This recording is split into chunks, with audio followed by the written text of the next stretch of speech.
What's in the room with the pizza? Well, I have a plastic fork. I don't have a knife, and I don't want to be like gnawing Mike's on alive. No, come on, be an animal. like fucking Conan the Barbarian. Okay. Should we move up public comment? I did. Okay. No, I think we should. We do it first? After board comment. No, we have Okay. Welcome. Thank you for joining us. If you're patients, we're returning late from an executive session. This is a regular meeting for the Hastings and Hudson Board of Education for April 8th, 2026. We're going to open this evening with a presentation. It's a bond update regarding contracts that we're considering this evening for part of Proposition 1 and the entirety of Proposition 3. We have Kevin Sawyer here from Triton Construction Manager, who's going to take us through the process by which these bids were considered and ultimately the recommendations for who are considering to award them tonight. So, Kevin, welcome. Come to the lectern if you can. Yeah. Welcome. Do you have something on the screen for us, or? Oh, no, it's just the attachments under present, it's not an actual presentation, it's Oh, okay. rather the the memo Okay. from Bill So for with all the anybody relevant at home attachments. and also for trustees. Yes. On board docs, underneath the bond bid recommendations is the presentation attached here. So, okay. Or just documentation, either. Thank you. Okay, thank you very much. Good evening, Board of Education and community members that are here tonight. We have in front of the board. A little higher with the mic, just so because at home they can't hear, except, yeah. All right. Better?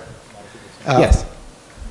We have with the board tonight two bids that we would like to go to a vote.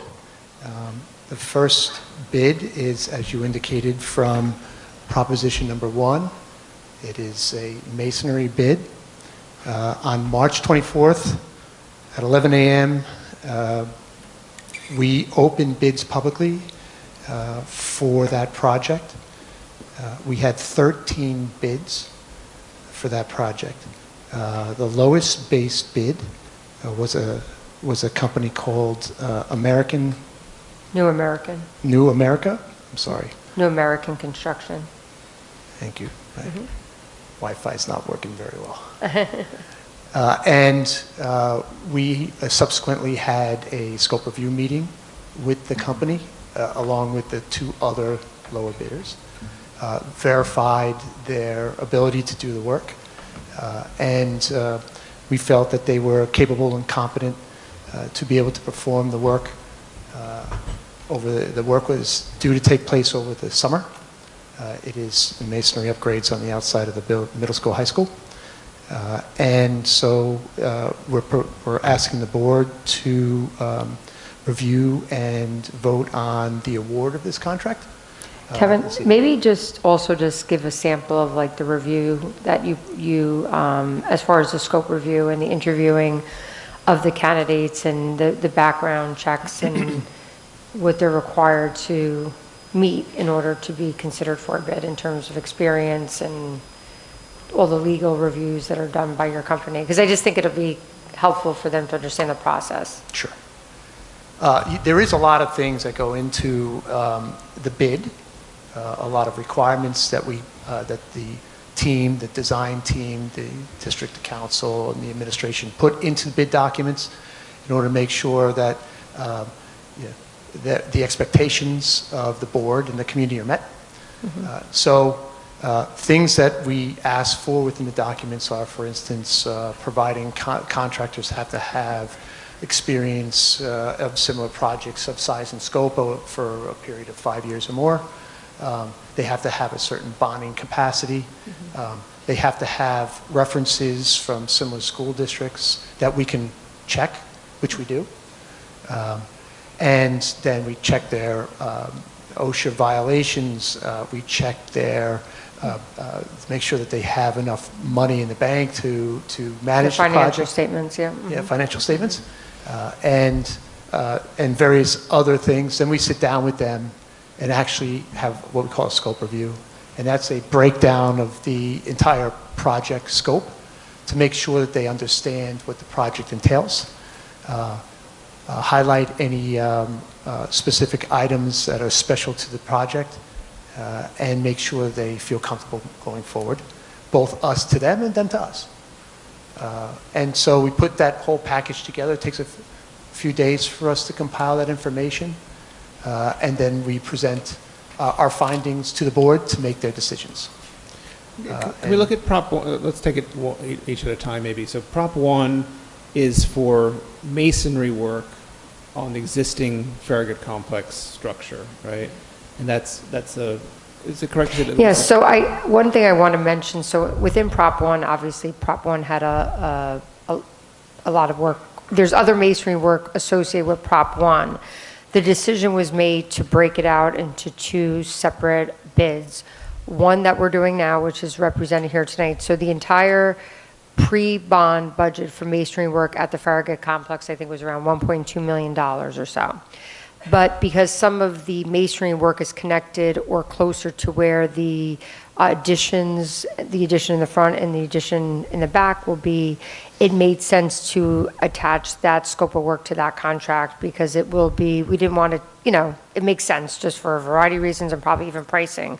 So just as a reminder, we do have about over $1 million, 1.1, 1.2 of total masonry work. This represents, I think, it's under budget in a sense that we had anticipated this to be about. The low bid came in under budget. Right. So as an example, if the whole scope was about 1.2, this represented about 50% of scope, so roughly 600,000-ish, and it's, coming in below 5.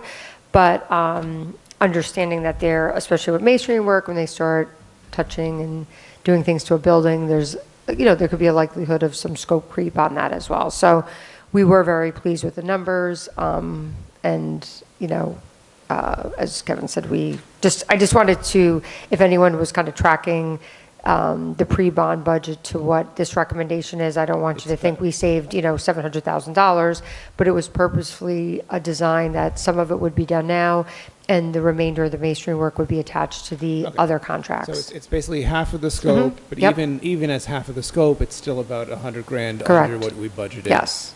Which again might be eaten up in contingencies, but that also includes a contingency. It does. Anyway. It has its own contingencies included, but saying even if with the beginning of the work and if within that area, it's helpful that if there were to be something that was discovered, we could then address it. So, and then if not, again, this is becomes part of the contingency of anything that's covered under Prop 1, because each proposition, because they were voted on separately, has to maintain within their own budget. You can't use Prop 1 money to support Prop 2 or 3 to 2.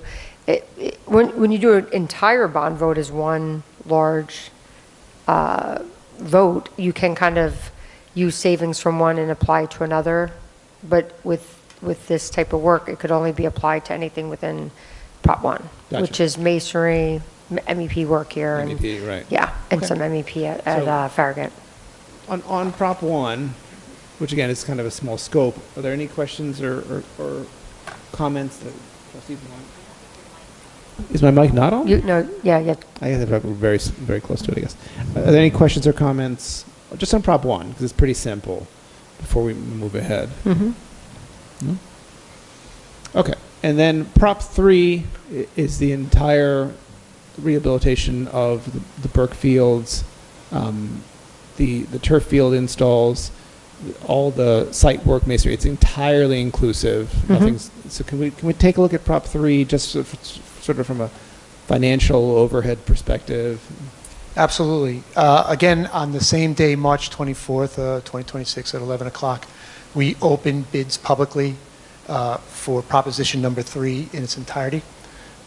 There were 6 bids that we received in regards to that project.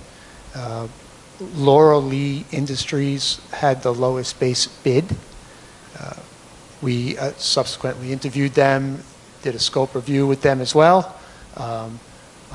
And we're very happy to know who we have worked with them personally on other school-related projects of similar size and scope, so we know the reputation. We're also very happy about some of the subcontractors they planned on using. We recognize them from other projects that we've done over many years on other school field projects. So based on the scope review and the recommendations from other school districts that they've worked with, based on their financial background, we felt that they were capable of doing this project as well. So within that bid was a number of alternates. The first half of the alternate sections had to do with the specific synthetic turf fields and infills and different variations of each. On the 31st of March, a few days after the scope review and the bid opening, we got together with a number of professional designers and civil engineers and members of the school district to have a very deep discussion about the pros and cons of each one of these individual field type products. And we are of the opinion that the product that is best suitable for the needs of the school district is a field turf product. It is called Vertex Prime with Pure Fill. The Pure Fill is the infill. The infill consists of a cork and sand combination, as opposed to some other fields that you might be familiar with around the district, around the Westchester County that has rubberized infill. So we recommend that particular product out of all the other ones based on the conversations we had as a group. There were also a number of other alternates that, because we were below our total budget for this particular project, that we also wanted to include, that had to do with sodding the ball fields, some asphalt work, and some scoreboard work. And so we've included all of that in that letter that we sent out to the board. Hopefully you all have that in front of you. So obviously there's been a lot of conversations about, over many, many months and through the bond approval, about materials and PFAS specifically. And so as part of the discussion we had with Laura Lee, the school district, as one of the requirements, demanded to have some testing, pre-testing done and provided on the turf and grass, and also provide a letter of certification indicating that the turf material, grass, and backing was manufactured PFAS-free. They did provide that letter of certification, which we have included in the package, along with some independent testing that was done on this and particular material. So that's also in the package, and I know you've made that information available to your community as well for some feedback. So, Can I prompt you just to sort of the eagle eye view? So the bid value, can we talk about what was allocated for that bid and what the bids came out at? It is currently trending close to, well, there's soft costs in that bid too, probably like close to 800,000 or 900,000 below. 800,000 below? Yeah. And we brought up, so some of the things within Prop 2, within the Burke estate, we can allocate things a little differently, right? So we're talking about resodding the baseball outfield, right? We're going to have to resod the lower fields. Lower? Like, so instead of just, like seeding it, we would sod them both. Okay, I see Yeah. what you mean. And the baseball dugouts were already in the scope. They're already in, but we added scoreboards that were scoreboard. like additional for each sport. So is that, when we talk about the $800,000, is that part of that money is going to be spent for those items? Or Yes, okay. some of it, yeah. But Okay. there's still a good amount of budget savings in there. Gotcha. Yeah. Just want to make sure. So there are a couple of new things. The bid, the base bid plus the alternate, meaning what we're actually choosing, is about 800,000 below what we had allocated, and some of that money will be repurposed for sodding and the baseball scoreboard. Just wanted Yep. That's correct. to- okay. And I think there was some just like as Kevin said, like the asphalt, well, although those are small things, but other kind of walkways that that were not in the initial. A scope. Okay. Okay. I don't want to throw you off, but maybe we can sort of pause and. Too late. Yeah, it's too late. Sorry. Is there an important headline to get to, or? No, go right ahead. Okay. I think we should talk through the aspects of the field, because that's obviously the sort of the topic that deserves the most explication. I think for us as a team, I think that process started most over the summer, where we brought in, we had the aspects that were voted on as part of Prop 3 in the bond, and we brought in 5 vendors with products that matched those specs, and they presented to us, I guess it was August, right? Or was it July? And they demonstrated the product, and we talked to them about the different types of fills that were available or recommended, and we really got a look at sort of the wide variety of things that were available out there. So let's leave the field for last. So from a fill perspective, because I participated in those meetings, one of the things that came up again and again was, aren't you going to use rubber? Or if you don't want rubber, we have virgin rubber. Or if you don't want rubber at all, we have coated sand, acrylic coated sand. And at every step of the way, those are things that we rejected flatly because of the plastic content and the unsuitability for what we're trying to do here. So I just want to, that's how we arrived at the current fill recommendation, which is sand, uncoated sand, just raw sand, and it's coconut husks. Is that correct? Cork. Oh, cork. I'm sorry. There's so many. So it's going to be a mix of cork and sand fill, and the two different fields, our expectation is that the mix might be a little different because we might have a firmer surface on the softball field and a slightly softer surface on the soccer field. Is that right? This particular field has that flexibility where you can make some adjustments depending on the use of your fields, so they can play a little harder or softer, but still maintain the GMAX requirements for the safety of the people who are using it. So that's a good thing. The other thing that we thought was really great is the permeability of this particular field turf product, meaning that the water, no matter the amount that comes down, will permeate through the turf field into the ground at a much, much better rate than any of the other products. That's right. So we really like that about that particular product.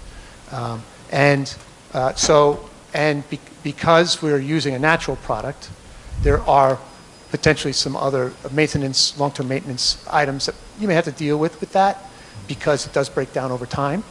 And also, it's a lighter material, so it does have a tendency to move around when you do have heavy rains. But the designers have designed the field in a way so that there's a border around it to make sure that the materials stay within the confines of the field itself. So we thought that was a pretty good highlight as well. So some of us heard this as part of the facilities meeting yesterday, but for the other trustees that were there, one aspect of this particular product that we liked was the permeability. Most of the product's permeability was 30 inches per hour. Now, as we talked about, even like 5 inches per hour is a hurricane, but they were set at 30 inches per hour. This particular product is 40 inches per hour. And one of the benefits is that because we're using a natural infill, it's cork, it floats, it gets dry, it can blow away, that when it rains, this field will drain even more aggressively, and the hope and expectation is that the infill will have a better chance of staying in place. Exactly. So that's one of the other reasons we chose this. Yeah. Correct.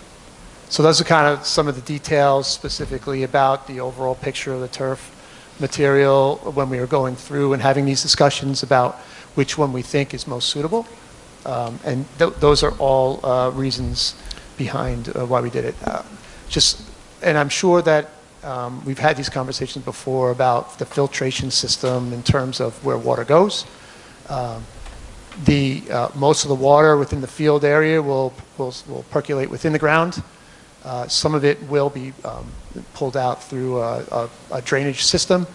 The drainage system then goes through a series of water maintenance and goes into various clean out areas, so that over time those clean out areas can obviously be cleaned out. And if you have a lot of material that needs to be silted out, that needs to be removed over time. So the overall design of the project is very well suited for the field and the field synthetic turf, as well as the grass fields.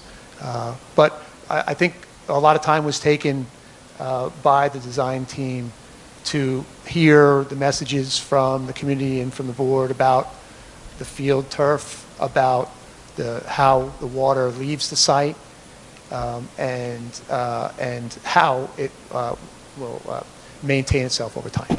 So that's kind of how we came up with that conclusion. And so let's move to the PFAS issue, because even when we first met with the vendors, that was a key concern. And again, all the vendors we invited in met the standards as laid out in the bond proposal.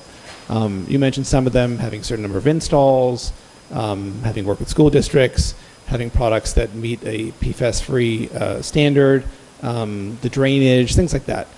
But one of the key questions that we quizzed them all on was, we said that the concerns about PFAS are a very real topic in this community, very real concern.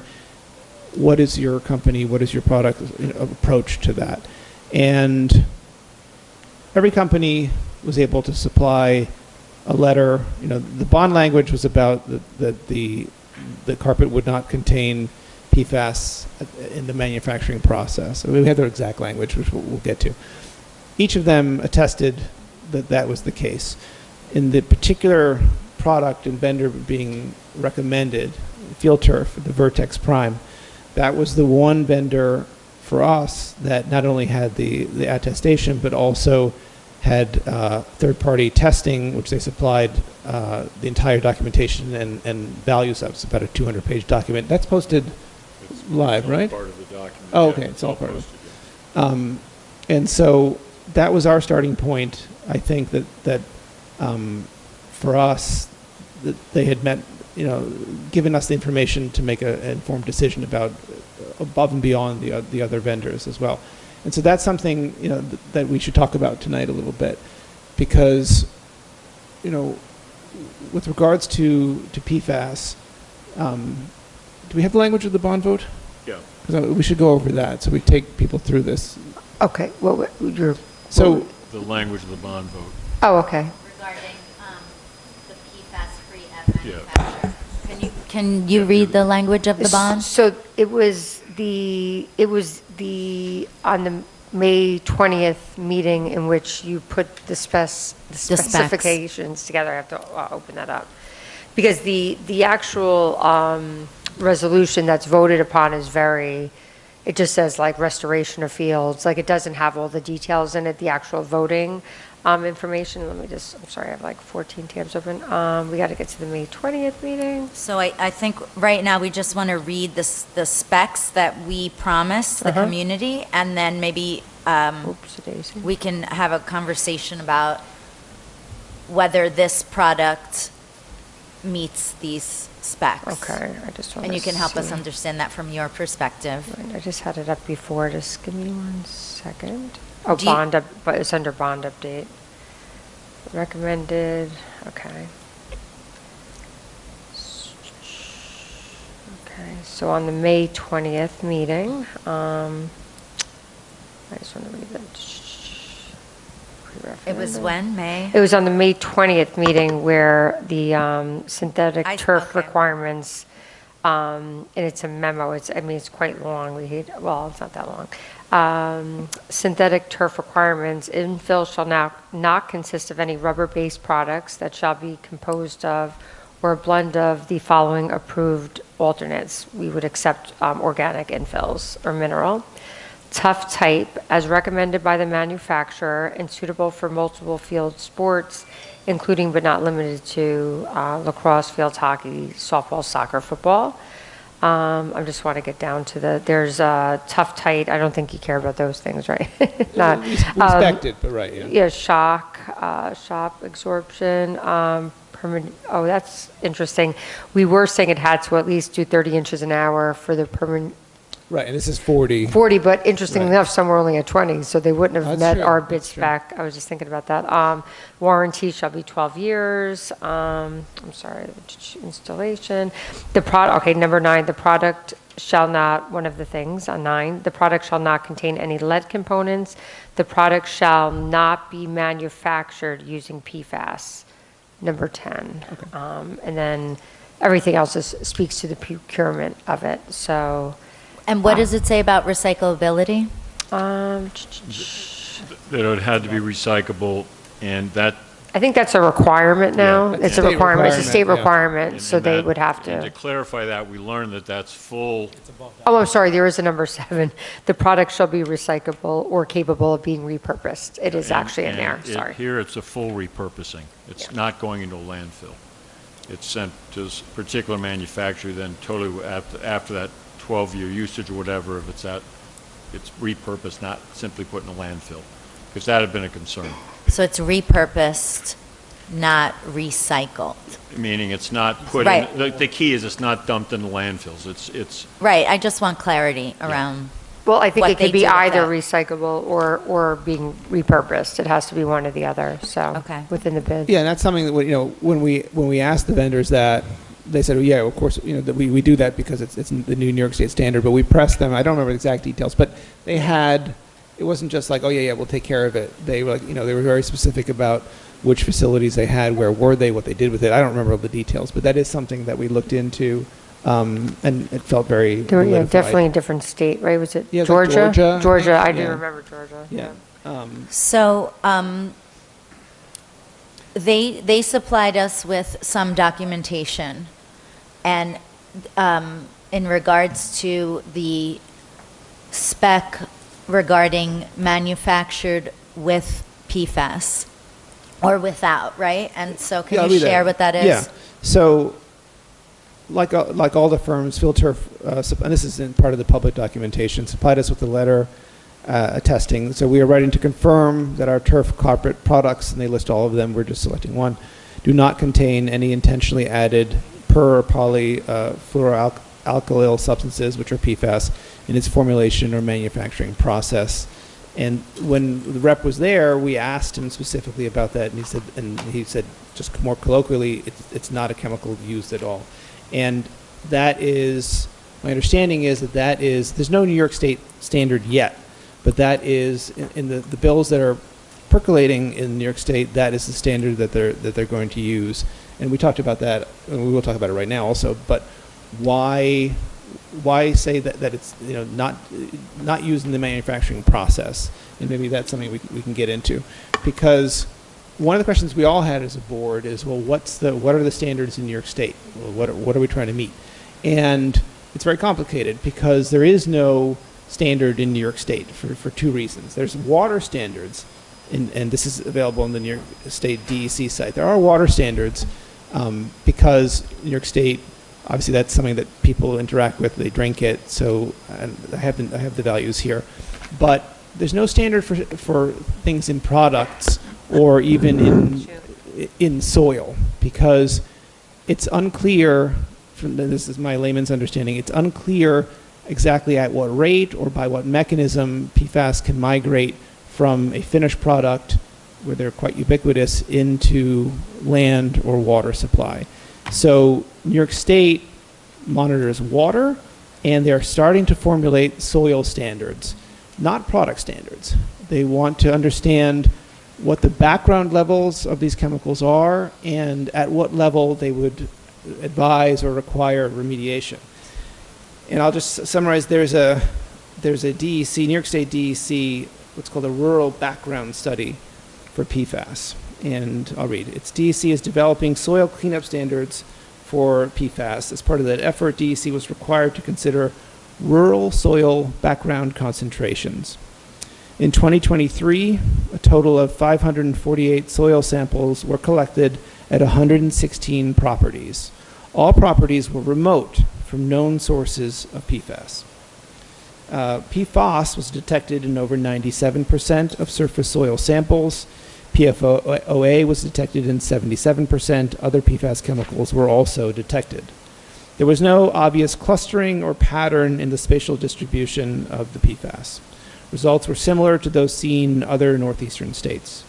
Based on the analysis completed by DEC's consultant, DEC proposes to use the upper tolerance limit, 95 UTL, to establish soil background concentrations of 3 UG, micrograms per kilogram for PFOS and 1.5 micrograms per kilogram for PFOA.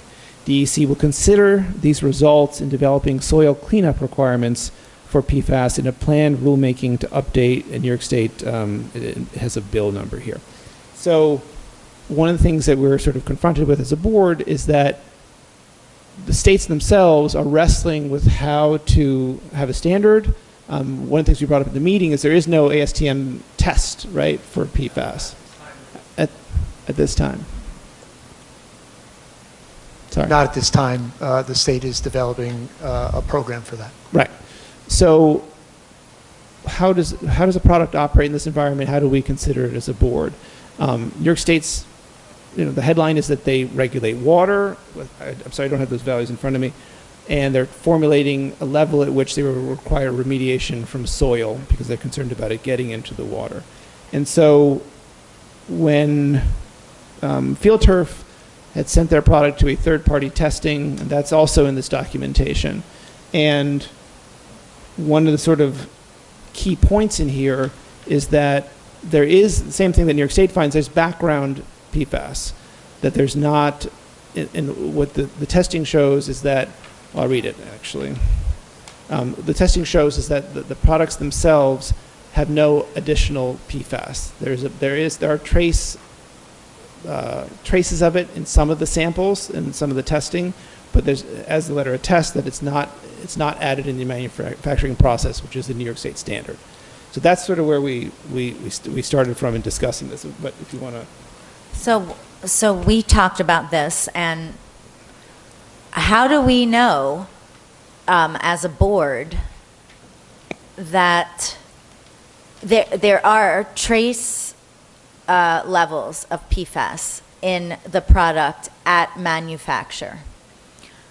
Some would say that that's because they are just existing in the world, or others would say they actually were used in the manufacturing, perhaps in ingredients that the supplier, Field Turf, received, but Field Turf itself is going to say, but we didn't do it. We didn't put them in, and we certified that to you. but if you look at the, one of the things, if you look at the number in the data, for example, in the headline where it says, where they targeted PFAS analysis for solid media. Alex, what page are you looking at? It's page 6 on the executive summary. Oh, sorry, page 3 on the executive summary, 61 in the document.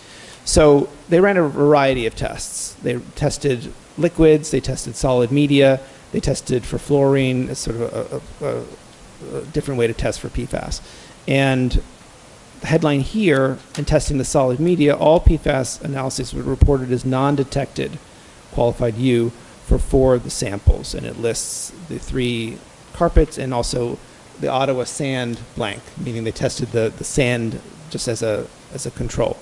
A trace detection of 1 PFAS was reported for some of the samples. Laboratory qualified these results as the reported amounts were between the laboratory reporting and detection limits, indicating analytical uncertainty. Similarly, a single trace detection of some acid was reported for one particular sample. The laboratory also qualified this result as the reported amount was between the laboratory reporting and detection limits, indicating analytical uncertainty. If you read through my take, when you read through this, is that in every case, it's reporting background levels. There was one test, the fluorine test they ran with the sand. Do they use that term, background levels? No, they don't. But Where does that term come from? from the I mean, New York I know State- you're not the No, scientist I'm not here. a scientist, but I'm saying so the DEC is called a rural background study. They're trying to determine what's the background for these chemicals. We talked like, you can go get a radiation reading in Times Square, right? Doesn't Right. mean it's a radioactive wasteland. It's just, it has a background level that we can detect. So what the report, when you put the image of what New York State is finding and what is reported here, the New York State standard, the only standard we have, and I guess New York State grasps onto this because it's the most controllable thing, you have to attest that you don't use PFAS in the manufacturing process. That's what the bond vote was predicated on. That's what Field Turf attests to, not to us, but also to New York State. And the testing shows what I consider background levels, but it doesn't show that this is incorrect or untrue, that they're not adding PFAS, because the levels, even the levels here, are incredibly low. In fact, some of the blanks, meaning they tested sand, some of the sand tests were higher than the plastic products themselves. So I'm just laying sort of the whole complicated groundwork. Here's my there. concern. Yeah. As an elected board member, I feel it is my duty to deliver a product to the community that we outlined in our specs. And it said PFAS-free at manufacture, at the time of manufacture. We know that once it's installed, it's contaminated by soccer cleats, by rain, by lots of things, right? So we know that we had to specify at the time of manufacture. But we didn't say PFAS-free according to New York State standard. We said PFAS-free. What's the actual language? Maureen, do you have it? Yeah, we read it. What, Oh, I'm sorry, can you just read it again? oh, So- sorry, you mean the It's spec? PFAS-free. It says shall not, excuse me, this product shall not be manufactured using PFAS. Okay, right, That was the language. right. And the company is attesting that they did not manufacture this using any forever chemicals. Well, PFAS. Well, isn't PFAS? I don't know, there are probably many more Let's say forever. PFAS. Okay, PFAS. But can we confirm that? Right, I mean, that's what, so They wrote a letter. the attestation here, right?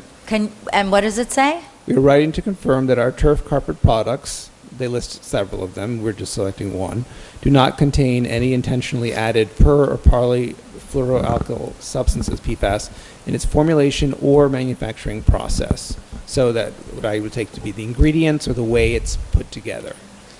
So this is on page Any added- 55 Or in- of the Any, document for all do not this contain following. any intentionally added per and poly, any PFAS in its formulation or manufacturing process. But does anyone feel uneasy about the word intentional? No, we asked about it specifically, and the issue was exactly that there is a background level of PFAS. Like if you use water, in the manufacturing process, which things do, there is a certain level of that. In fact, one of in the assays, the analysis, they test the plastic products.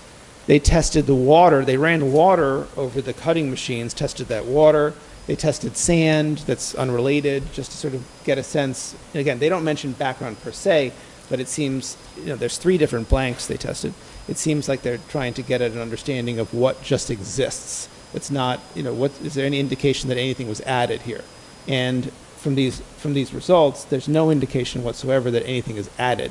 In fact, a lot of things test below detection, and nothing tests, nothing spikes, nothing shows that this Do is- we have a list of the ingredients or the materials used in the creation of these? It's probably in that big plastic document, right? I blades? don't really know.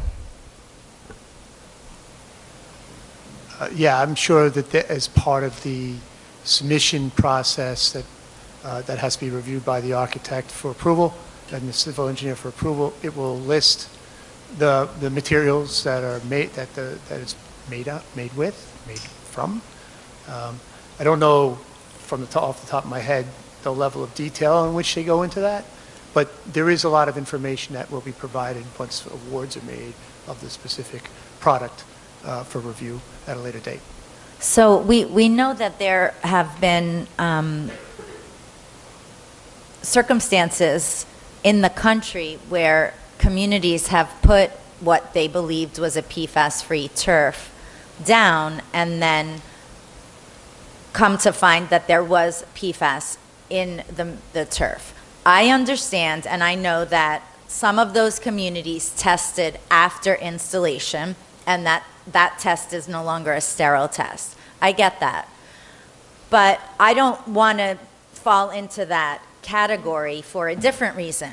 We really, we're legally bound to make sure that we meet these specs, correct? So I think that it's our duty to do our due diligence on the company, on the materials, and seek some outside opinions on this third-party testing that the company supplied to us. Well, right? Well, let's be clear. This testing is done not for us. This is what, in order to participate in a lot of the states that have regulations, they submit to the states to attest to the states that we're meeting these goals. So it's not like a colloquial document for our benefit. This is something that is legally extremely central and important for the company's operations. How do we know that their attestation doesn't have bias in it?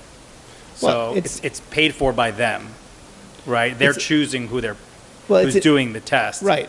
It's an independent lab, and I think they were sent to 2 different locations. Like anything else, it's very hard to prove a negative or like anything like that. But we don't have any reason. I won't say we. I don't have any reason to doubt the integrity of this lab, or the stakes are not that high for them. There's lots of communities that wouldn't bat an eyelash at any of this. They wouldn't ask for it, wouldn't want to see it. It's not Right, but I don't know that means we should believe it and keep on going without questioning. Because this field turf, and maybe you know some information about the company, apparently they were selling a turf, totally different, not PFAS related issue, but they were selling a turf that wasn't as durable as they had promised.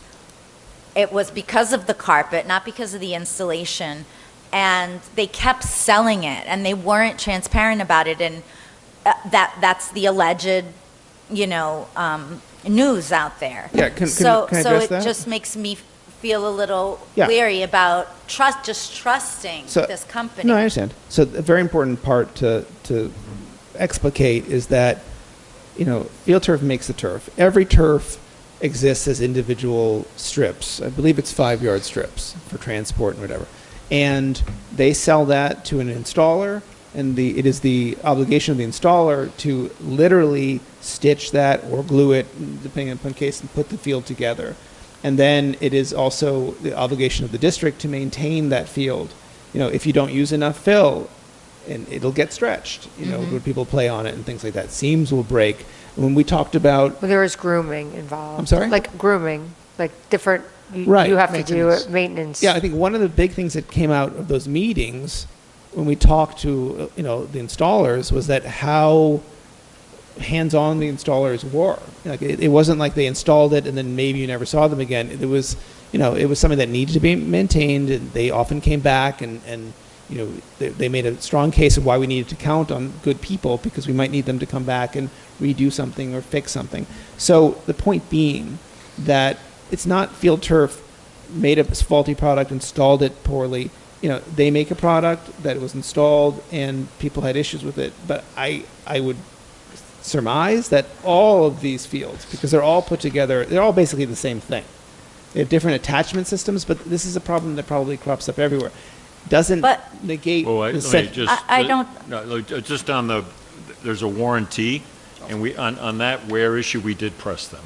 We pressed them on this. These are great questions, Teresa. Yeah. So we pressed them on the PFAS. We pressed them on the infill. We press them on the drainage system. We press them, and it's on page 7, the whole listing. And the warranty is quite critical. Actually, that's where New York State is very explicit, the extent of warranty. And that's rooted in this wear and tear issue. So Right. in all of the firms, we press them on that. We also talked with other districts, other locales using this particular company in their product. LA Group, who is through contract hired, works with hundreds upon hundreds of installs. They're verifying and validating that this is a company to stand by on the wear and tear issue. So I just want to assure the board and the community that on those issues, very thorough pressed, as we did on the PFAS, and we've talked about the documentation there. While all turf installation going back decades, there's history of as to where it's insufficient, all the rest. So we were pressing on that particular area very specifically. I just want to mention too, I mean, the articles that, the information we're speaking about is, much of it is over 10 years old and some of it's 20 years old. Right. It's true.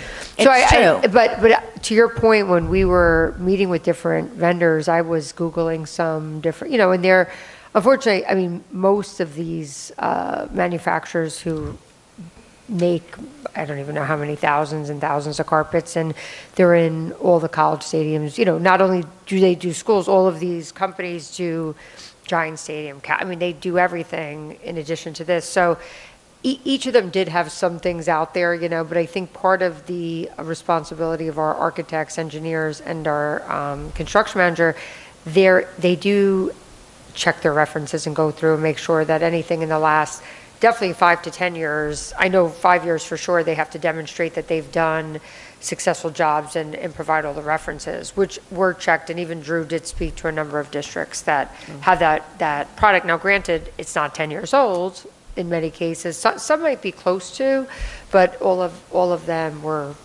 quite happy. So, I mean, we did check into That's a good point, each company. I don't want to say that, like, No, I Google every company we No, work but it's with. true. Our athletic director called around specifically on some installs in Westchester with this product. I would just point out, Who? Drew, you want to detail a little bit of who Who has this product? We don't. They don't use the. Upstate. Mike, you got to go to the mic, Drew. Yeah. Yeah, I would just preface upstate. that no one uses this infill. We're really kind of on our own, but Yeah, so most people use the rubber part, or even the synthetic, the sand covered with acrylic. So there's an athletic director I talked up north that actually has the cork one, and he's happy with it so far. I haven't heard anything negative about it. We're going, we're going organic, so that's a little bit different than the rubber stuff. but just from a wear and tear What I like perspective. about Field Turf is they have this, it's called, I think it's called, let me just get it. They're really, like, that was the big thing with them. They were about the planet. Out of all the companies that we looked at, they have a sustained, I'm sorry, I just had it on my notes. It's okay. We caught you off guard. Sustain the game. Yeah, Sustain the Game. I sent it to you. They have a whole program about recycling and sustainability, injury prevention, and, the product itself. So the product that we picked was pretty much the best one for the safest environment. And when they do build it, they don't use any PFAS. That was the one company that there was not even they don't even do it. And they stopped that, I think, a couple of years ago before they even were told to. So they're really, this company's very vested in trying to make it as safe as they can. And do we know other local districts that have used this company? Yeah, there's a couple other ones that use it. I have a list. We have a that I list talked to. someplace. Yeah. Was it I talked, Briarcliff or no? might have Or been Hen Somers Hud? Yeah. Hen I mean, Hud too. They all use. Bob, but they I wish they Bob use, was here because Yeah. he installed. Oh, Bob installed a lot Bob of it. installed a lot of. Oh, that's a this good point, actually. particular- So Bob Kernan is not land, here tonight, the yeah. landscape architect, but he had familiarity and Really, his- just with Field Turf and Right. A-Turf, he's never worked with the other company. right. But for It was- field turf, he knew so both, the yeah. recommendation tonight also comes from Bob, because he has familiarity with the product I and think he installed at least 15 Yeah. of them, yeah. so.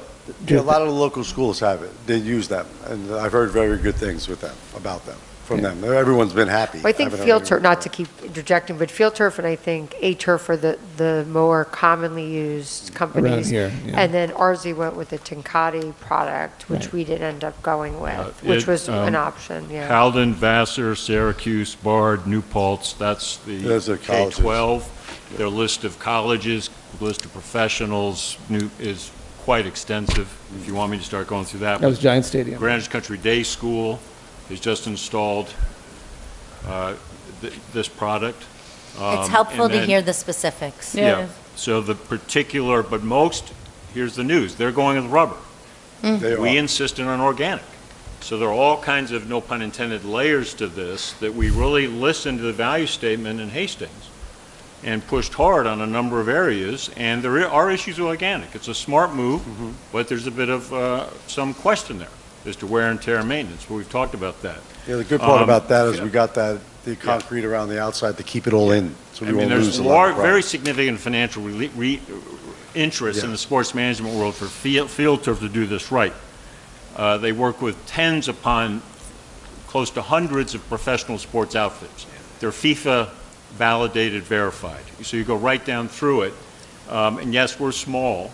At the same time, you know, there's not an interest in installing a product here that based on our pressing wouldn't be a quality product. I just want to assure the board we were very thorough and pressed. So Yeah, if I can also just circle back to the PFAS issue. So, for what was voted on and how it was specified in the vote in the bid documents, Field Turf has attested, and the test results don't indicate that there's that there would be any PFAS added. That's sort of the baseline, my understanding. I would also, so they've met that standard. And as I mentioned before, New York State is formulating a bill, and so I just want to read a little bit about it. It's in the report here, but I think it's valid here. Current New York State bill A09279 classifies artificial turf as a, quote, carpet, and states that on and after December 31st, 2024, no carpet sold or offered for sale in the state shall contain or be treated with PFAS substances for any purpose.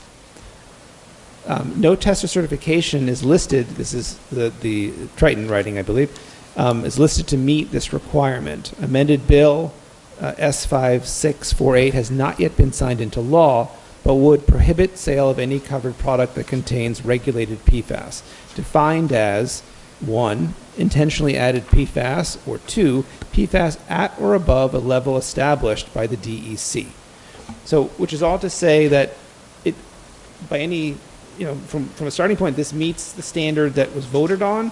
It also meets the likely law that would come down from New York State. So it's not a situation where this product is tested in a way that's going to, a year later, New York State changes the law, and you know, it's no longer legal. And that's what the DEC study I mentioned at the beginning is the background study they're doing to try and establish this law. And again, the very important caveat, it's not going to be it doesn't seem like it's going to be a product-based law. There's not going to be any limit that says this thing cannot contain PFAS. They're going to see, it's more about if your soil, if we test your soil, if it reaches a certain level, then that's going to trigger whatever is specified in the bill. So it seems reasonable to expect that within the life of this field, it will remain legal throughout its entire lifetime. So that's kind of worth thinking about. Are there any other, we're not moving on necessarily, but any questions from other trustees or? No?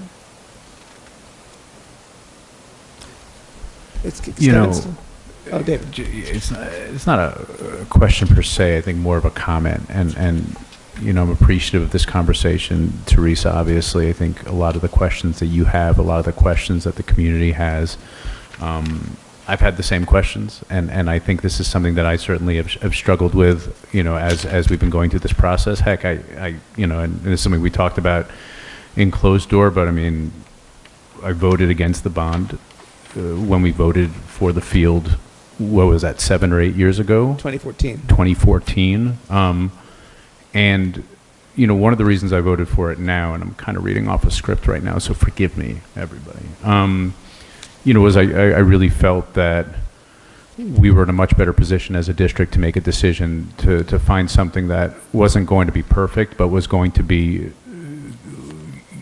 you know, about as perfect as we could get here in Hastings. And I know that's difficult to do. And I think given the process, given our bid specs and what we've done to create that, I would say that if I'm looking at what we have right now, I'm probably still not satisfied, right, in a lot of ways. But but given the time we've spent, the time that I know we're going to lose if we delay this more, we're getting our kids back on the field, and you know, understanding what the company has presented and how they presented it, I still have questions, legitimate questions. I think a lot of us do. I certainly know that there are people in this room who certainly do. And I know that we're not voting yet, and we're going to get to that. But I think one of the reasons that I'm going to support it is because ultimately, I think right now what we have is an imperfect situation that I genuinely can't stand, because I want us to be able to have this kind of knowing and certainty for knowing. I just don't think we're ever going to get there. And I'm not saying that just to throw out, you know, just to, you know, as a throwaway line. It's just a difficult situation that I think that, you know, given from what I've read and given from everything that I've seen, I have to trust, you know, and I can't trust that these companies are going to, you know, hire testers that are going to be perfect, but everything I think that I've seen so far seems to be about as good enough, and I'm not going to say great, but about as good enough. Yeah, I don't like this either. I really don't. I just want to make sure that we are fulfilling our promise. Yeah, I mean, I'm in the same boat largely as David, that I voted against I mentioned it before, I voted against the field in 2014, and I'm thankful that there are so many voices that exist out there that push these companies to make better products, because these options wouldn't exist. But I do feel, having been part of all the meetings, you know, over the summer and the facility committee and now, that we have optimized, given we made the Argo, you know, argument, this is your best worst option. We've optimized it to as far as it can go. There's no other way to put an artificial turf field together that is going to be to any greater standard than what's specified in this bid.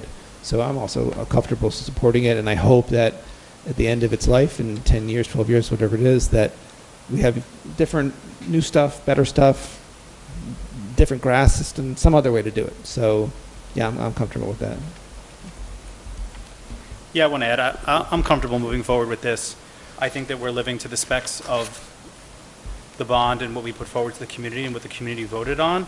And I still hear the students that came up and advocated that this is what they wanted and this is what they needed to be competitive, to have a holistic experience and be competitive with other school districts when it comes to sports. And we know how influential sports can be in the lives of our students.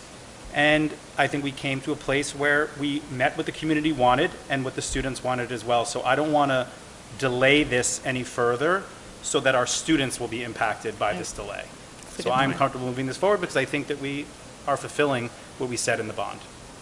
Okay. Are there any other questions or comments? Kevin's still here. If there's any other...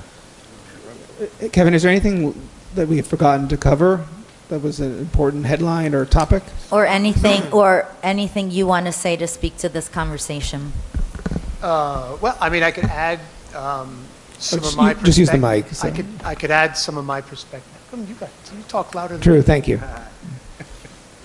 When it comes to the field turf product and the different variations of it, I've been in the industry working in school districts throughout the Hudson Valley and Long Island for the past 30 years. We've worked with field turf products for at least 22 of them. And as a matter of fact, there are some school districts that had put in fields 15, 18 years ago. They're returfing their fields now. So it's kind of weird to see the whole cycle starting again. Yes, the products every year, year over year, if you think about what AstroTurf was in the 70s, it's far different than what it is today. It's constantly, 2.0, 3.0, it's getting better and better with every year. So there's that. And, the other thing that kind of come to mind as I was listening to all these conversations, for whatever good or bad, is there are very few school districts that don't have a turf field right now. And I don't know how many, but I can't imagine there's more than one hand's worth in Westchester that still don't play on a synthetic turf field of some kind. And so from a keeping up with the other sports and how you play these games. I suppose that having a synthetic turf field will help your teams in other districts to play as well. But also keep in mind that there are some fields that still remain grass in your district that you'll be able to utilize for various other sports events or whatever. Right, five, so we have 7 fields, 5 remain grass. Right, sorry, Joe. That's fine. So just some thoughts, kind of looking at big picture. I will also say this.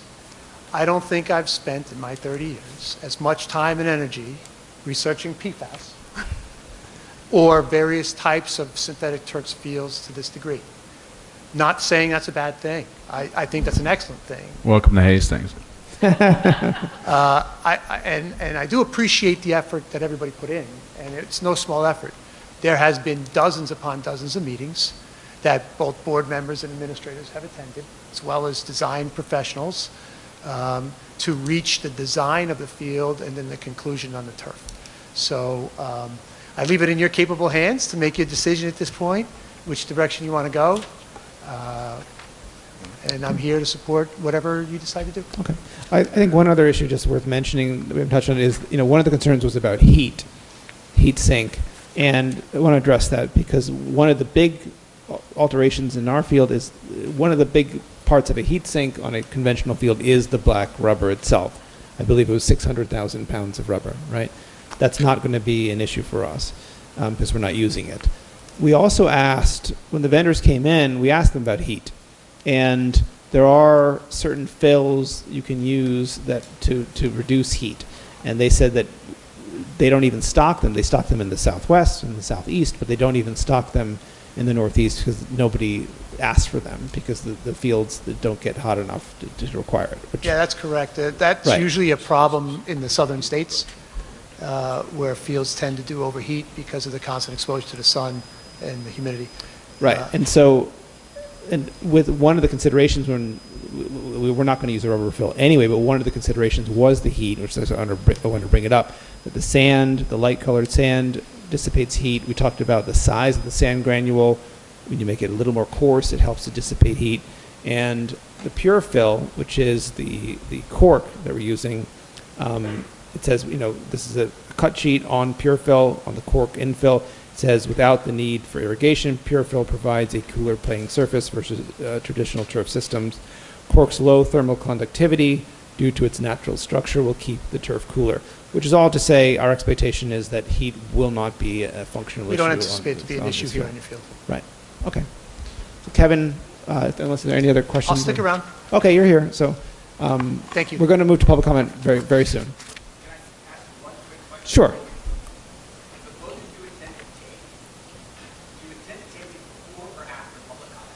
After public comment.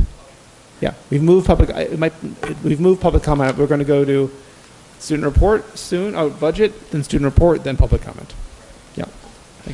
Thank you, Kevin. Thank you, Drew. Thank you, trustees. Moving on to a budget update, or did we already cover that, or? No. Okay. When did we cover? No, I wasn't sure if it was part of the. Maureen's going to start. This, in 2 weeks, board, you vote on the budget. So that's the 21st. So this was designed as a chance for you to ask any remaining questions. You can ask those on the 21st for sure. You can ask them between now and the 21st, but this is a key moment for you in a sense to have a work session. Jean is here because a quite substantial aspect of the budget relates to special ed. Big substantial relates to math. It is a budget, and Maureen will go through some adjustments because, as you know, budgets are adjusting constantly given we are in the business of working with young people and children and all the rest, and changes happen. And I mean that in a great loving way. So right up to the 21st, the budget will be modified some. There'll be some updates on that today. Let me stress we're staying within the budget cap. A lot of districts around us, because I talk to superintendents all the time, they are going north of the budget cap. Districts not too far from us are laying off staff. We are able to bring a budget to Hastings still that's within the budget cap, allowing for essential growth within special ed, bolstering in the math program, keeping all of our priority programs. So it is still, in my mind, a very strong budget for both the district, our students, our staff, and the residents. So Maureen will do an update.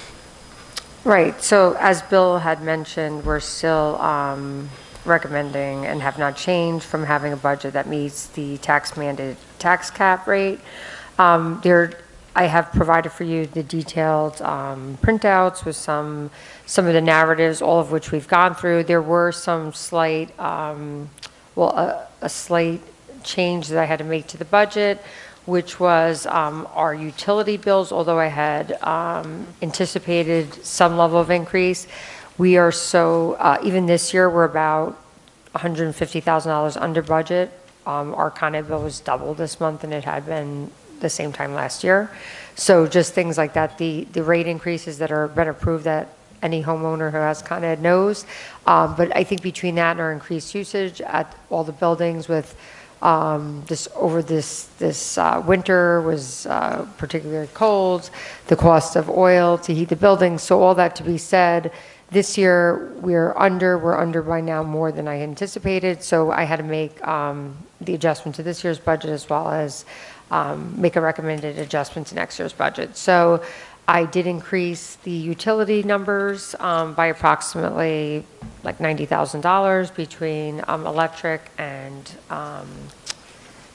gas and oil. And then on the revenue side of the budget, I just increased the amount of reserves because any other, it would have required us to cut something. So I think we were kind of at this point, it's not ideal. We've already talked about, just as a reminder, currently we're using approximately about $2 million worth of reserves. We're increasing that to $3 million next year. So we're increasing our reserve use by $1 million. We know that is between this year and next. We'll be using, a good, not a big chunk, but, a good amount of that. And then, moving forward, that would not be likely to be available. So, but that being said, at this point in time, it would really require us going back and redoing the whole budget. So we made that adjustment.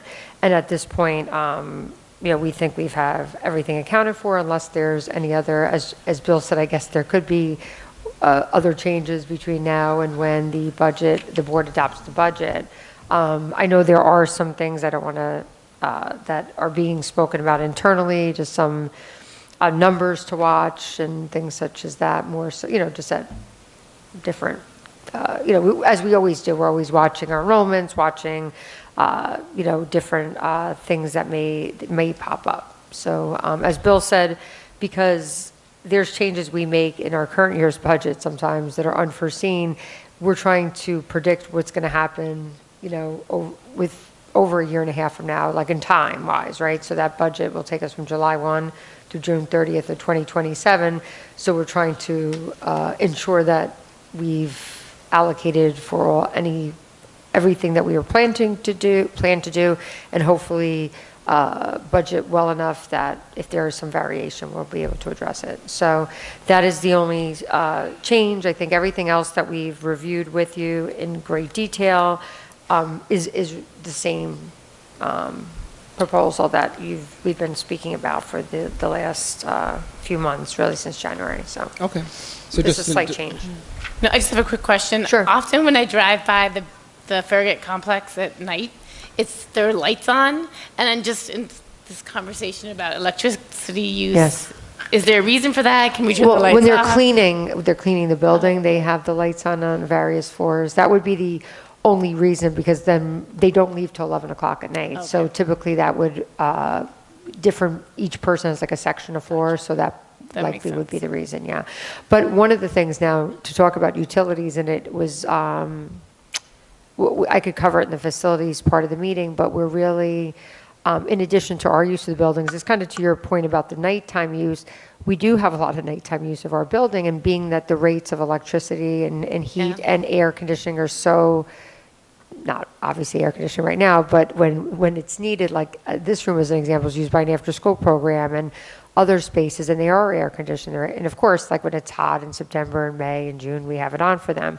But even for us to run it, it's like beyond the hours of operation we use it. So I was suggesting at the facilities committee, and it was something we've spoken about, we are adjusting rates for outside That use makes of it. sense. And not so much as that we're trying to make money off it, but we're No. just trying to cover our Absolutely, costs we have to of, do that. yeah, of just electric and heat and all the rest, because it just, as we all know, right, everyone who has utilities in their home knows that the rates, I mean, it's a constant conversation, right, how significant the rates have increased, and for us, it's, when those increase, we're talking like $100,000 of change. So, that's something we'll just, when we talk briefly later on the facilities, we did talk about that in greater detail, and we've already started those conversations with outside groups, and again, welcoming everybody in, but really trying to, just because the cost of heating and air conditioning and keeping the lights on in the building are quite expensive, so. I have another question. Sure, Thank of you. That was course. very No, helpful. yes. My other question is, we know in this conversation about the fields and the shifts that Yes. are coming up, and we know that in the fall, it seems like those fall sports won't have access to the fields till they'll be under construction. And is that included in this budget, the lights or the busing or whatever? So within the bond budget, there's incidental costs that's factored into, and then there's about another, so between the two, I think we have about 20,000 or so earmarked for that purpose, 25,000, and then if it turns out that dollar amount needs to be increased, we will then make an adjustment. Either just, the board has the ability to take money from the unappropriated fund balance. Again, I wouldn't anticipate it to be more like than 40, I'm saying 40,000 at the highest. I think the lights, which actually was an excellent idea that was brought up by someone in our community had said, would you consider putting lights on rentals for the season, which I think actually makes a tremendous amount of sense. So we are moving forward with that recommendation. But again, with this point with the budget, we have incidental costs within the bond budget we can use for those purposes, for busing and all the rest.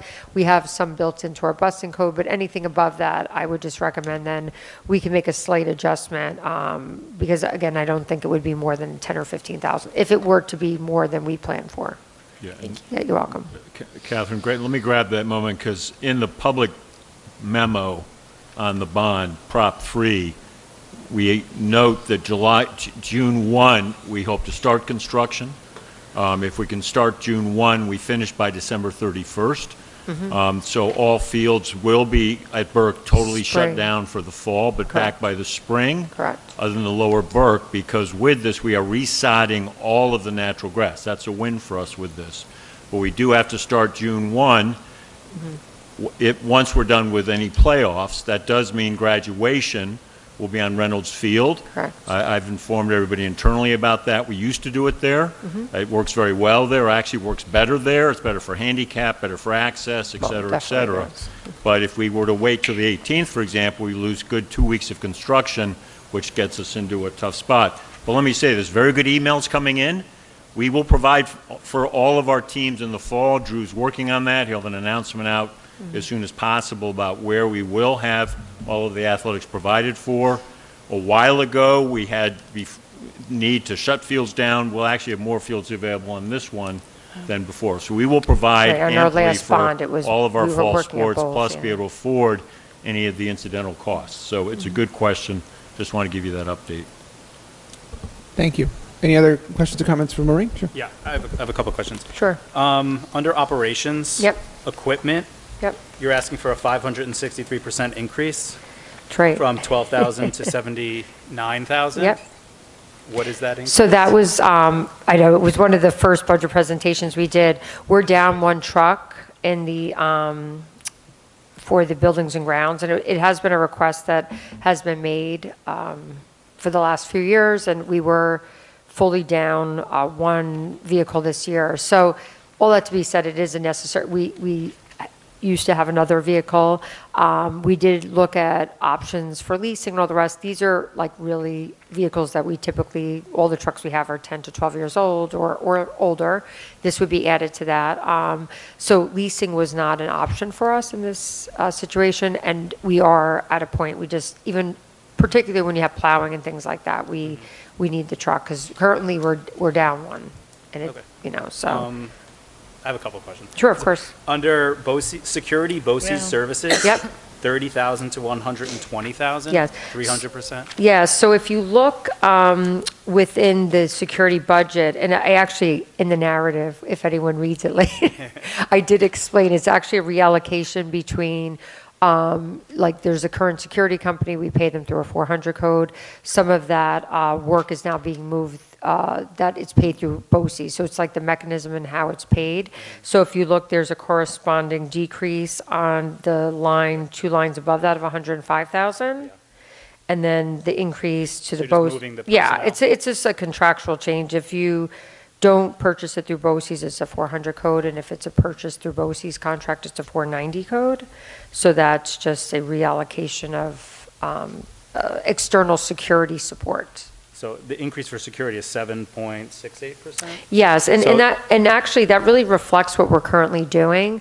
So earlier this year, actually, it would have even been higher if we stayed with the, at one point in time this year, we added more security aid internal personnel, and that was primarily to support just behaviors for students in the middle school and high school, bathrooms and things like that. I think we had reported on it early in the year. So we had started off this last fiscal year or had planned to have less security support staff in the building. There was some needs that had came up that warranted us hiring additional people to do that. So if you look at the budget book, you'll see that the planned expenditure was 96,000. In fact, we're spending closer, probably more than 135,000 this year. It actually, next year reflects, we're going to actually reduce the hours because it has grown and there's a need for it because external security guards they're really for more like building security and safety, like drills and all those kind of things. The security aides are able to interface more with students, like in terms of if there's not that there's fights or anything of that nature, but just like things such as like bathroom behavior, hallway behavior. They help support supervision. So that's something that actually there's a request that didn't make it for the budget. I think in all that, I think they're highly valued and especially in the Farragut and if we would have been able to do so, we would have increased that. Does the data show an increase in infractions or code of conduct violations to justify a 7% increase in security? I'm not one for not having security, but I think, Well, it's primarily the security aids that are used in the middle school, high school, and they really, right now, I think what we have done, there's a couple things. So I don't know about that. That would be the assistant principals or principals will have to give us that data. I know for them, they feel it's essential personnel for them. There was a person that we had that, had we continued, this number would have been higher, that ended up leaving. And I said, we just can't replace because then I'd have to add even more to the budget. Because we have so many doors in the building. So there's also that piece that they have personnel, and with all the after school things. So there's a person that they have and who's like kind of downstairs because without that they had kids coming in and out of doors all day long and they haven't been able to enforce it, the open campus and things of that nature. So I think some of it is probably more discipline, and some of it is just safety and security of our students and the building, because there's almost too many places to come and go. So they're being used in a lot of ways. I think that conversation has come up with the use of multiple doors and not having singular entries. Yeah. And I'm wondering, will the security budget reflect in the future when we have the new entryway, and that's going to be a singular point of entry and exit outside of emergencies, that would we need as many people monitoring random doors that are alarming? Yeah, they currently are all alarmed, and it doesn't stop people from using them. Right. I mean, that's true, Well, including How adults. does our faculty abide by those rules so that students aren't saying, well, the teacher's using that door, why can't I use that door? Yeah, I mean, right now. Shouldn't everyone be using singular yeah. entries so that also That is people that is the could plan. be lurking yeah. outside I can't mean, sneak in a door? we are also putting in next year, which is under the technology, we're also putting in student IDs where they will have to swipe in and out of the building at the high school side of the building, and it'll help us with the open campus because, we do have an obligation when you have an open campus and it's only for 11th and 12th graders, if there's students that are leaving and God forbid something were to happen, then we would be, I mean, first of all, they shouldn't, but they, as a parent, the expectation is your children are in the building, and currently these folks do kind of help us. So to answer your question, I do think that even with the single point of entry, I think there's a value to them because it's a big complex, and I think currently this really reflects, I mean, there's four personnel assigned to this, and they do a lot, and they do backfill for other things that come up in the building. I mean, there's a possibility we could reduce one security guard once we have the addition, because we are still considering allowing some students to flow in through Mount Hope as well. But, I think that's a discussion for later. Again, we're just, even still currently, we've actually extended the security hours this year because we have had behavioral things, in particular after school. So again, we're doing it for the remainder of this year, and we're going to have to find a way to do it without paying for it next year. So the request from and from our building leaders, they wanted security roaming the building, because there's so many outside or after school activities, and kids aren't always being supervised, and just for the safety of them, quite frankly. So, I mean, it's one of these things that I know percentage-wise it's a lot, but I know that from our building leaders and even for myself, we're very fortunate that many of the people, we have a few people who are retired from other jobs. So really the costs you see reflected here, they're like retired police officers who are excellent, and they're excellent with our students, and they're just, they're wonderful assets to us. And if I think about the fact we're getting like 4 people for that amount of money, like, and the level of what they're providing to us, I almost feel as though it's worth the money for me personally. And I think the principals, because I know that they, as I said, they wanted to expand. They would like to see more people because it really helps them, especially at the high school level. Yeah. I have noticed that the doors are, you can't come in, but you can easily leave from numerous exit points. Yes. And has there been a move to maybe close some of that off? Because I do see people coming in and out from different points across the day, and that does seem dangerous. Yes, so there definitely is. And currently we have the Cochrane area, that's new this year. We have a person down there all day, which is not typical. And I will say that that's important, even beside kids leaving, just people being able to get in, or doors being I mean, there's been a number of issues down there. But so we are trying to enforce that. I think we had put it on pause because of the Farragut flood for a while, because we were using so many alternate doors. And actually, currently there's we still haven't enforced it at the middle school coming back in the normal entrance, because there's one piece of technology equipment that is yet to be installed there, so we still have them coming through a different door. All that to be said, for the starting of next school year, we're absolutely moving to single point of entry and exit middle school and high school. And we've said that even to staff, and that's been out there. I think that the general thinking is this year, I mean, arguably we could do it, but as I said, we are moving forward. Ardsley actually uses the card swipe for students that I spoke about, and our security consultants went over and they saw it and they reported back, and we've had a meeting with the company and the high school. It's great because it actually takes attendance and everything, so it really helps even for teachers and things of that nature. If kids, one of the things, because sometimes we don't even know if kids are in the building till 10 o'clock, right? So there's a lot of reasons it's important, but we do think that may help us. But I think security is just really tricky. I mean, that's the last thing I will say about security. It is a lot of money. It's something that 12 years ago, there wasn't even a budget. There was no security. There was no security guards, and now it's the expectation, so. Just a couple more questions. Sure. I'm just looking at large percentage increases Of course. that are thinking above $20,000. So under teaching, curriculum development, Yes. we adopted $37,000 for the 25-26 budget. We underspent $31,000. We underspent $6,000, but we're requesting an increase of 91% to $70,000. What does that reflect? Yes, so this, there are 2 pieces to this. There was an increase from the curriculum, so from Melissa, there was an increase in hours. A lot of it, I think there's a good amount of math work and things that are because of a lot of, has been discussed. There's more, in addition to the normals, not only math, but there's an increase of hours allocated to. Is overtime pay? No, this is summer work for teachers. Summer work. Yeah, so there was an increase, and in addition, the high school had put in a proposal as part of their budget for their own, I think there was about 25,000 or so that they had put in, and I forget now, right now, what, it had a very specific work plan in place for things that they had hoped to accomplish.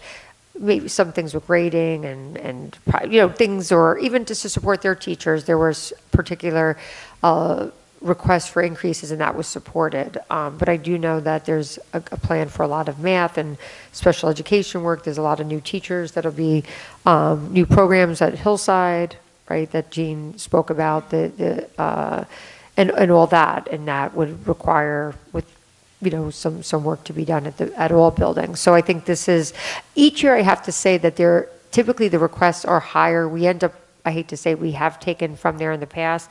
I mean, that's an estimate, David. We probably, by the end of the year, we'll probably end up spending that whole amount of money. I mean, when I put in these estimated end years, that's based upon this year. So most of it is spent in the summer, but it is also spent throughout the year. Occasionally, Melissa will have people work on something, or there'll be a request. And usually, once school ends in the end of June, like the money that's remaining this year out of the 37, once that will be, there'll be teachers likely that do work, like what they're on contract, I think, till June 24th.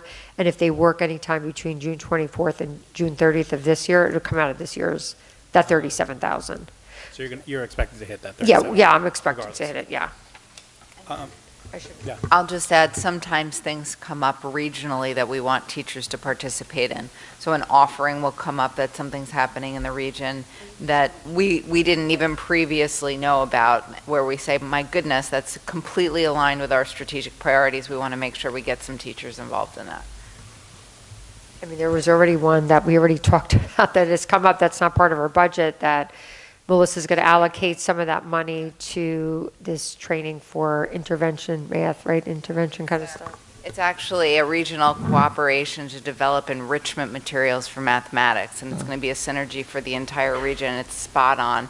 It's not inexpensive because of the work that is happening, and for us to be able to send an elementary person, a secondary person, we're trying to dance with the deadlines right now and make sure the monies are in order, but all of this is, when we make some additional decisions, we have our core budget that we are allocating plan for as part of our strategic process. And then additionally, there's a little bit of wiggle room because invariably things always come up because we want to make sure that we take advantage of more cutting edge things that are available to us regionally. I think that might, my second to last question. Sure. There's a 166% increase for ELA professional development in the middle school and high school, from 15,000 to 40,000. So is that a similar, there's a program coming in, or? Yeah, I mean, you can speak to, I mean, whatever. Yeah, so it's K-12 actually. So Okay. there's going to be work that's happening, high school English department, and that'll dovetail with some of the work that the technology committee is looking at in terms of their goals as well. Use of technology and what that looks like in our high school program. The middle school is in the process of defining next steps. You'll see when I present my update tonight, my comments. I'll talk to you about the common assessment that we were just working on. That needs to be piloted, implemented, and then next steps have to happen to strengthen program there. And then at the elementary school, tomorrow we're actually going to a showcase to continue our efforts around we are using science of reading practices all along, and also there are areas that we can strengthen. And so we are looking at different resources. There will be work happening, and all of this will happen within the scope of thinking about the continuum from K to 12 and who is best suited in terms of a thought partner or a resource, or looking at our systemic work. But that is K-12 work, where previously it had only been in the middle school, or the previous year had been in the elementary school, and we're really looking at that coherently. I've also linked in my administrative comments the final draft of the new curriculum review cycle. I wanted to make sure that that dovetails with policy 4200, so that everybody knows that I'm not asleep at the wheel and I'm well planned with our team. So that's there, and that was timed on purpose to load that in. But you will see the ELA work that's happening, and that really connects with the budgetary allocation, you'll see. Thank you.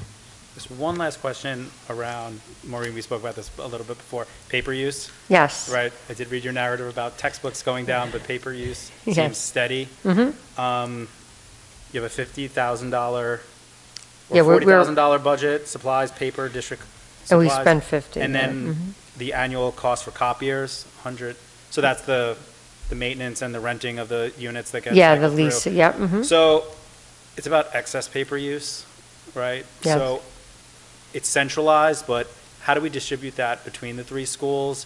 And how do we know that teachers aren't just printing as much as they want? I mean, I was outside the high school auditorium, and there had to have been 1,000 sheets. I was there with you. There was a pamphlet printed about animals. Each one was 15 pages, and they were all just, at the end of the day, the kids just left them there, whatever. It was a great pamphlet, though. Yeah, it was a great pamphlet. Did you take one? But it was an entire ream of paper, and then it just ends up there. So when it comes to excess paper use and teachers printing, I mean, $40,000 for paper and $168,000 in equipment. Right. I mean, that's it. It totals a lot of money. So how do we decrease our paper use or excess paper use to reduce some of these line budgets when textbooks are going down? And how can we allocate the funds, maybe elementary, middle versus high school, as we know that as we move up the chain, the reliance on paper isn't as heavy as it comes to high school. I was going to say, I think we probably use more, we definitely use more paper, I think, at the middle school, high school. Well, it's a larger facility. That's been a challenge. I think there's been a lot of, I mean, in previous budget cycles, not in the last few years, there has been talk because, of course, copiers are very expensive. Even forget the paper, the copier leases themselves, as you can see, are $170,000 for yearly. Yep. So they're not inexpensive, and there is staff then. A staff member that's out. I mean, they have other roles beside the copy room, but they allocate it. I will say that I do think, not them in there all the time, I think most of the teachers are probably pretty, there may be things that you saw, but I think typically they send it via email, like maybe printouts that they need, and I think we have a good understanding of what the usage is, I think, by the way it's done, because it's, because there's a person kind of overseeing it, I think we're more careful, like what is being printed, and if there's something that's a huge print job, they do check with me particularly, and especially with the color copier, which is like, the holy grail of the district. It's like the color copier, because it is, I don't know, like 7 times the amount to print something in color. So I say all that as I do think we try to have a tight control on it. I mean, I want to speak for teachers. This was something we had spoken about years ago. I think many of them do rely on it, and they use it quite often. I mean, I guess it's at the secondary level, they also don't want kids on the Chromebooks all the time, so they're also trying to balance that. And I think that it's less expensive, I would imagine, like we're using also less consumables, I think years ago, like workbooks and things like that. We don't see the purchases of those anymore. So this is kind of like the offset to it. I don't know what the exact, I don't think we would ever be reduced fully. And beyond the copy room, we have copiers in different wings of the building. Sometimes they're more efficient than using printers. So when possible, we actually want people, because the use of an individual printer, it's more costly for the ink and for the printer itself than printing on the copier. So we try to weigh that. So I know that really didn't answer your question, other than to say we have looked at it in the past. I think it's something that are used as part of their instructional materials, and it gives them more flexibility in not buying particular things. So I think it's probably even to more or less the same as when they used to buy more materials. It's kind of a different way of getting the materials, but I think most people they don't try to be wasteful, to my understanding, to what I'm seeing. Okay. Thank you. Any other trustees, questions? I have a question. The student IDs are juniors and seniors going to be required to swipe them in next year as well? Well, everyone, yes. Mm-hmm. Everyone? Okay. Mm-hmm. All right, so just on the budget front, The next meeting, 2 weeks from now, the trustees will be voting on the budget to move it forward for consideration by the public. So just want to keep that front and center. If I may, you may have questions, please submit those, and we've not had an FAQ this year, frequently asked question, we could do that, but it'd be great ahead of the 21st. If we had any questions, feel free to send them to me and Maureen, and we'll get those together. And one question from one, all 7 get it back in terms of the answer. We don't kick the question back, we give you the answer to the question. So. All right, Bill, thank you. Moving on, Joaquin, you're on. Student report. Hey everybody, it's good to be back after an extended spring break. So I'll start talking a little bit about the science research program. So it's hard to believe, but we're almost at the 4th quarter right now, and that means us juniors and also sophomores are starting to look for mentors for our own science projects. There's a lot of stress in the process. This is the first year where we're told if we don't have a mentor by the last day of school, it's a 2-year program, but you might be asked to drop the class. But we have Ms. Chandroff and Ms. Barenfeld helping us with the process, really amazing. There's barely any students historically who have not been able to find a mentor. We have the seniors who are helping us. They just presented at WestF. Dr. McCursey will touch on that a little bit in his district update, and they're really great in telling us how to communicate with professionals, busy professionals as a high school kid, and saying, hey, maybe do you have the time to help me out with something I'm passionate about, right? In between this meeting and the last board meeting, there was an Affinity Club-led a workshop at Superintendent's Conference Day. And it really was a momentous occasion because, you have students in the beginning of the year coming in and saying, there's problems in the school, and I've tried to address them, and I feel like they aren't being addressed. And having the opportunity to speak to the adults in the district across all 3 schools directly and say, listen to me now and hear what I have to say, it's really amazing. So the workshop started with conversation about the history of the Affinity Club starting in middle school and continuing through the high school. Information about biases, our conscious and unconscious biases, a video that they've made. I was in it, my little brother was also in it. We talked about our experiences involving race and unheard voices in the school, and then we ran through some scenarios, difficult scenarios, complicated scenarios where we were almost like the teachers to our own teachers. And it was really great. The day before, actually, there was some concerns because we had no idea how it was going to be received. We were confident, and the night before we said, it could go anyway, and to have the courage to just go up and put your best foot forward it takes a lot. So really, let's give all the credit to Affinity Club members and leaders because some of them are here today.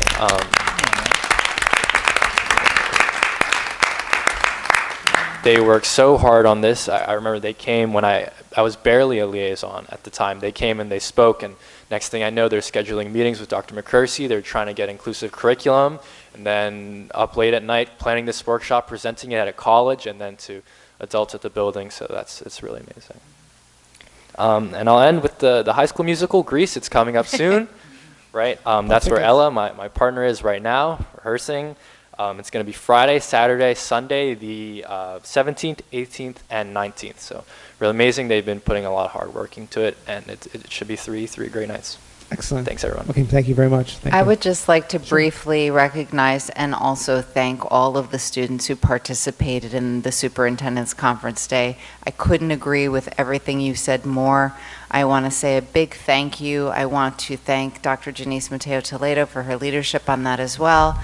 And finally, I wanted to recognize that Dr. Diane Wynn, Executive Director of the Office of Diversity, Equity, and Inclusion from the New York State Education Department, came down, and she came to our Superintendent's Conference Day and will New York State Ed will be releasing a piece on the work that you did as students. So I, again, want to recognize, thank you, and affirm all of the fabulous effort that went into helping move the needle and create more urgency for the work that we have ahead around being culturally responsive, around ensuring welcoming and affirming environments. We have issued a survey to our faculty, and we are also seeking feedback from the faculty on best next steps as a result of what you have presented. So we had the so what, and we want to make sure we also have the now what. Would it be possible to see the results of that survey and also to some of the student feedback from the experience of presenting to the faculty? Because that is a brave move, and it's really, I think the district is grateful for all the work that you've put into this. It's not a course, it's your free time to educate the adults. So it would be really wonderful to also hear about your experience about that process. If not today, at some other time in the future, if you're free. Are they allowed to step in? No, They were it- going to say something? We're going to go to public comment soon. We're going to public comment just next. Yeah, let me just add on here quickly. You also had a trip to Manhattanville College, as I recall, and up to PNW BOCES, so you've been on the road. And there's a direct line I'm about to tie here. We have a brand new FMS principal who applied here and won the job, in large part knowing of the value statement. We're not perfect. I mean, Joaquin, you put it so well. We got to get better. And you backed up, and you were the group, you were all together saying we got to get better. But you are attracting high-level people who care about, I'm going to say it, diversity, equity, inclusion, and opportunity and belonging. Today we interviewed a number of finalists to be the new assistant superintendent. We have candidates of color in that group. And beyond that, we have people saying they want to come work in Hastings because it's a challenging place, yes, and also it's a place that's a value statement that very few other districts are publicly making. We got to get better, we got to get stronger, but we're making a statement that's attracting high-level educators to come work here. And that's one of the things you've been advocating for. So we've got a ways to go, but I'm drawing a direct line between your leadership, your advocacy, and who we're seeing want to come and work here. Yeah, I know. That's lovely. So, honestly.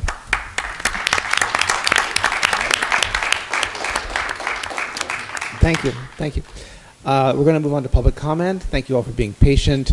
It looks like there's quite a bit, so if you can just please observe a 3-minute rule. I believe the district clerk will time it.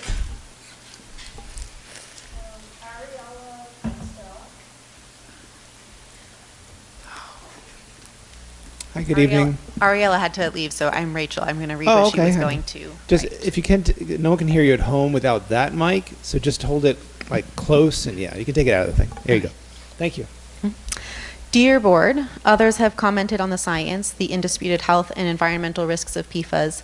In fact, there is growing concern, and even a more conservative EPA has been active. Zeldin, the administrator of the EPA, states, and I quote, "I've long been concerned about PFAS and the efforts to help states and communities dealing with legacy contamination in their backyards. With today's announcement, we're tackling PFAS from all of EPA's program offices, advancing research and testing, stopping PFAS from getting into drinking water systems, holding polluters accountable, and providing certainty for passive receivers." End quote. In addition, I am concerned about the following issues. Number one, the promise of PFAS-free to voters mentioned numerous times, and the fact that there are PFAS in the vendors' reports for the turf that is out for bid. With the conclusive health and environmental concerns of PFAS, how can you go forward legally? Number two, the increasing concern nationally of toxins and microplastics from plastic turf contaminating our environment that most definitely seep into the Hudson River. Number three, the increased trend against PFAS, especially in regulatory actions. You can see lots of communities, such as in Boston and many in California, that have strict laws about new turf installations due to PFAS concerns, and or moratoriums on new turf being installed. As you know, I started a petition to recommend to the board to obtain third-party lab testing. I have worked in science-driven organizations enough to know the benefit of independent testing. Scientifically speaking, you can't say that there is background PFAS levels in the environment and we didn't intentionally add PFAS, therefore any PFAS found didn't come from us. Also, it's sad to say, but there is deceit everywhere, whether it's conscious or unconscious, by the limitations of analysis.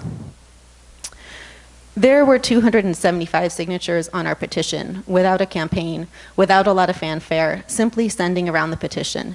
If the public really knew what the consequences were, we would have even more signatures, and quite possibly the community would want to roll back their vote, which was very close to begin with. Lastly, at the very least, we should not be rushing into this project when we haven't thoroughly vetted it to the specs and legalities involved, as mentioned before. Thanks. Thank you.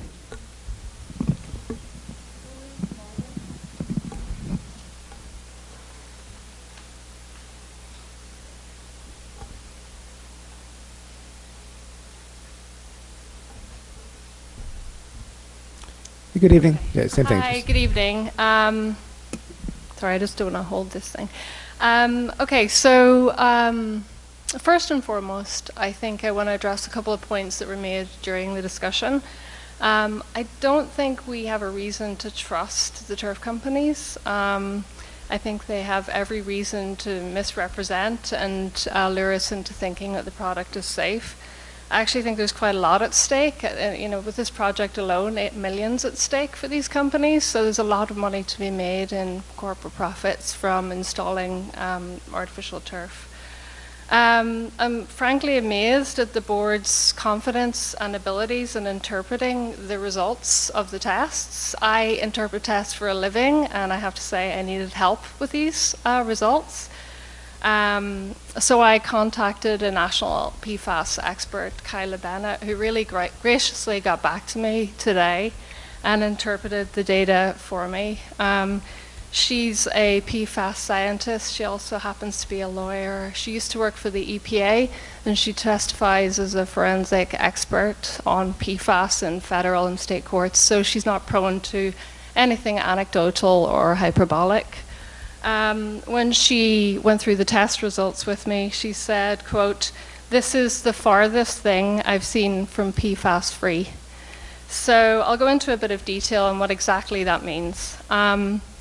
The test showed that the turf was positive for myriad different PFAS compounds, two of which were PFOA and another which I'll get to. The EP stipulates that there's no safe level for PFOA. When you see non-detect on the test, it means that there's, in this case, what we've done is there's been a gross misinterpretation of the data because the lower limit of detection was set too high. To help people understand what that means is, if you test sugar in a can of Coke, we all know it contains about 33 grams of sugar, but the lower level of detection is set at 100 grams, then you get a non-detect, and that's exactly what's happened with this test.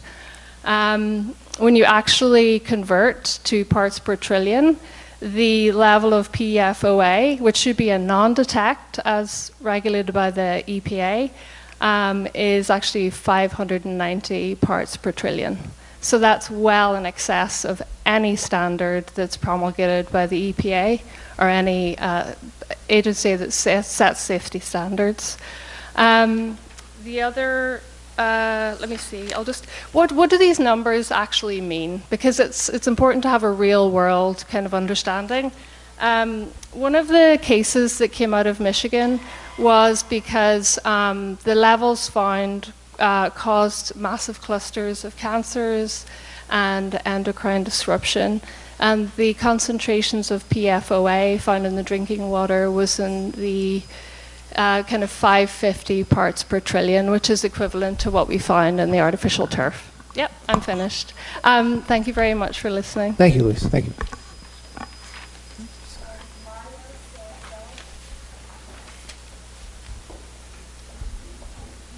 Hi, good evening. Good evening.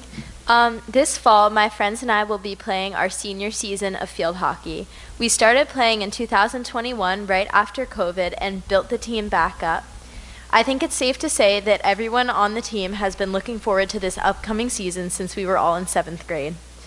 We all advocated for the turf fields, not because we would be here to see it, which we won't, but to leave a legacy and create opportunities for the program to improve for all future athletes. Now, again, we must advocate for ourselves, since we have found that this turf's construction plan will result in 11 sports teams, including our varsity field hockey team, to be left without a field. I urge everyone to please develop a fair and feasible solution that will not put our senior season that we have worked so hard for in jeopardy, and to come up with a concrete plan before beginning to break ground on this large and irreversible renovation. Thank you. Thank you.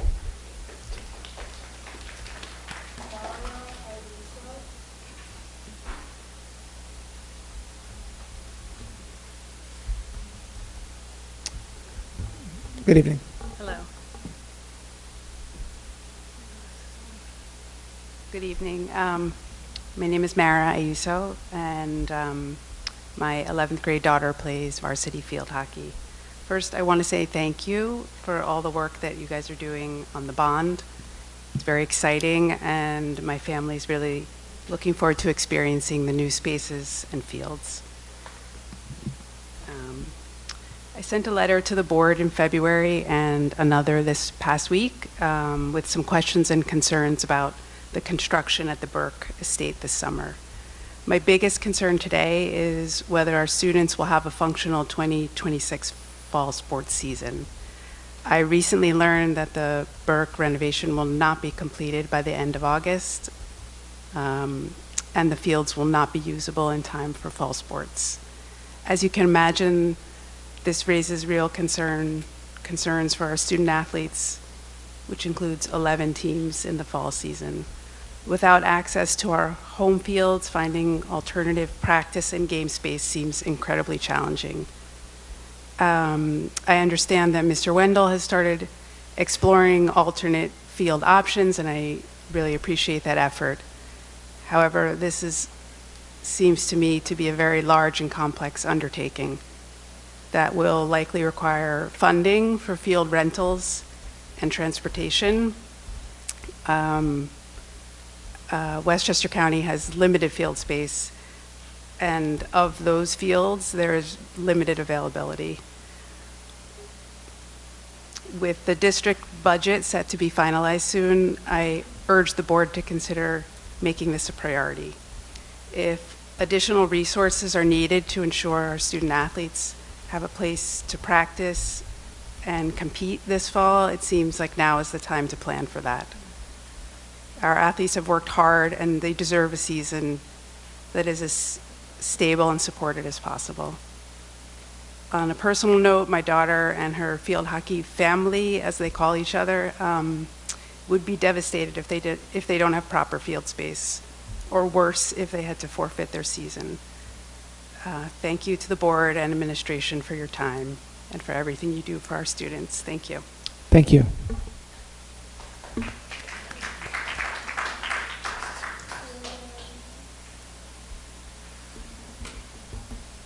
Hello. Just grab the mic, yeah. Good evening. My name is Celia Ayuso. I'm an 11th grader here at Hastings High School, and I'm also a 3-year varsity field hockey player. I want to start by thanking the board for all the effort that has gone into the field renovations and working hard to not delay the start date for construction. I know that I, along with the entire athletic committee, am really excited to use the new fields once they are complete. Recently, we learned that the turf project will not be finished by the end of August, and this delay could seriously affect every single high school and middle school sports team in Hastings this fall.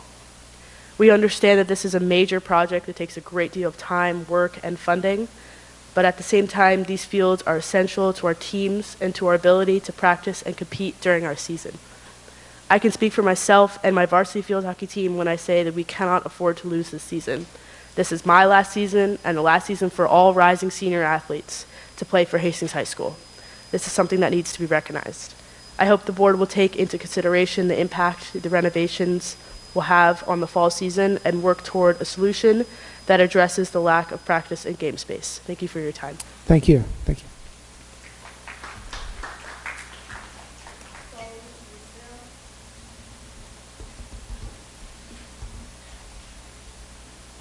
Good evening. Hi, I'm Chloe Teasdale. You know me. I have 2 kids, 3rd and 5th grade.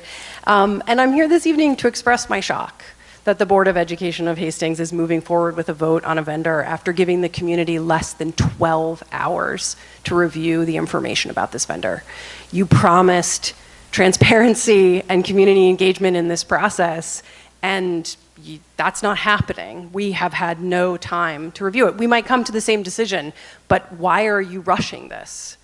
I had a prepared statement, but I actually want to address something that came up in the comments, which is that on May 29th of 2025, at one of the listening forums at the Community Center in Hastings, I specifically asked you, Alex, what does it mean, the statement, the turf will be manufactured without PFAS?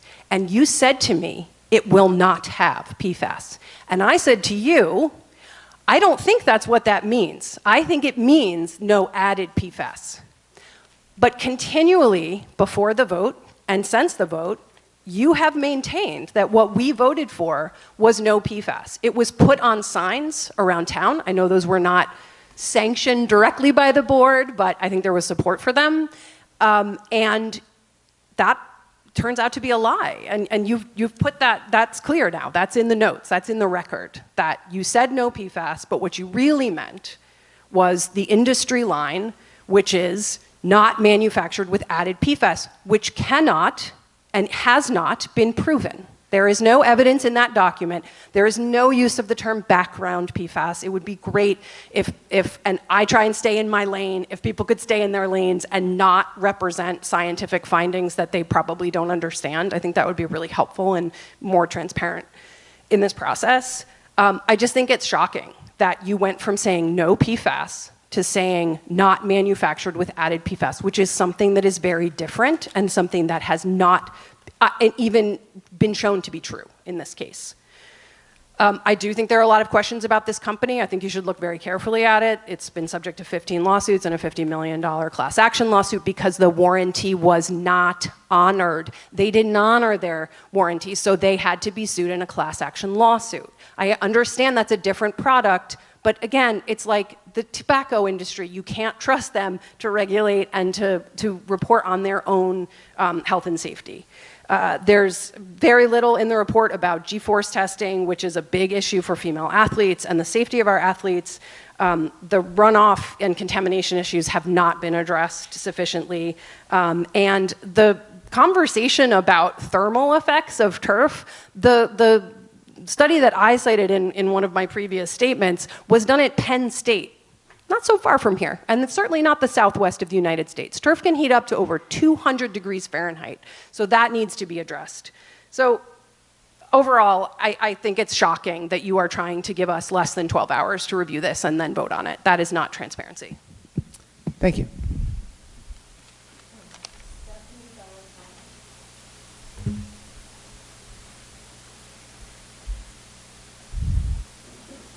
Good evening. Hi, good evening, everyone. Nobody probably knows me because I've never been at a board meeting before.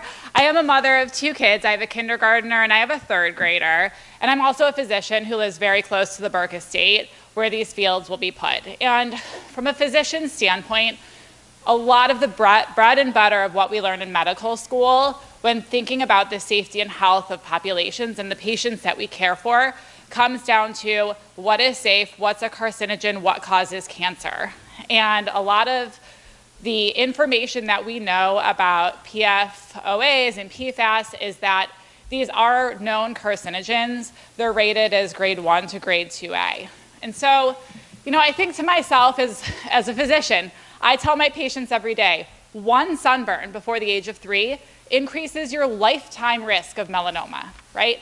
And we don't say like 1 cigarette a day is fine, but if you have a pack, that's bad. So like a little bit goes a long way. And I really think we have to be careful when thinking about our children. Are we really going to potentially risk them to these health effects that we don't know long term what's going to happen to them? I'm a little worried about that. And the other thing is we already have 1 zone of Hastings, the waterfront, that we haven't been able to use. And so when these products break down, are we going to have 2? That's all I have to say. Thank you. Thank you.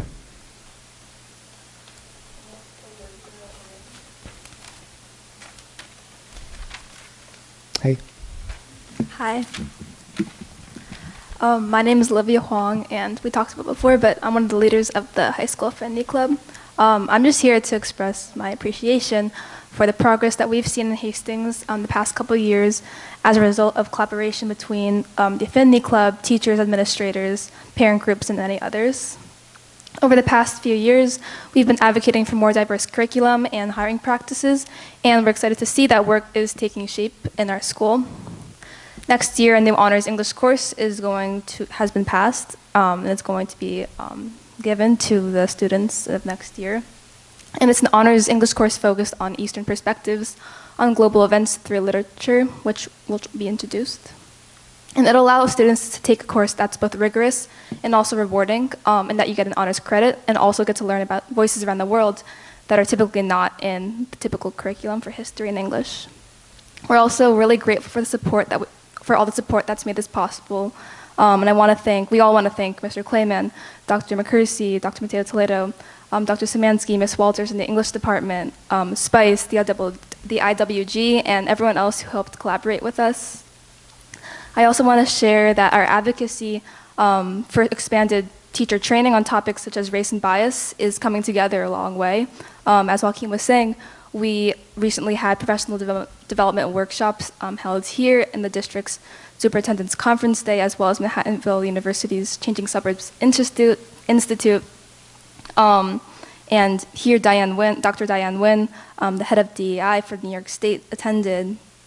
And we're incredibly thankful for all the positive feedback that we've had. I think Joaquin touched on this, but we were all very stressed preparing for it.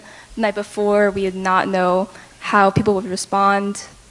It's kind of like, we were teaching our teachers, and that's scary because we're younger, we're less experienced, but we know our experiences are true. And so we're glad that we've had such open and positive feedback. I want to again express our appreciation for all the collaboration and support we've had. And at the same time, I also want to emphasize that our work here is not done. It's important that we continue working together to build on this progress. And lastly, I want to briefly talk about the decision for the DEI coordinator position to become an administrative position next year. Right now, Dr. Mateo Toledo serves this role, and I just want to say how big a role she's played on my entire high school life and these past 3 years for me. As a student of color, having someone in school who understands my experiences and actively supports me in everything that I do is incredibly valuable, and I believe that making this position an administrative position will help ensure that equity efforts are prioritized at the highest level of leadership. Thank you. Thank you.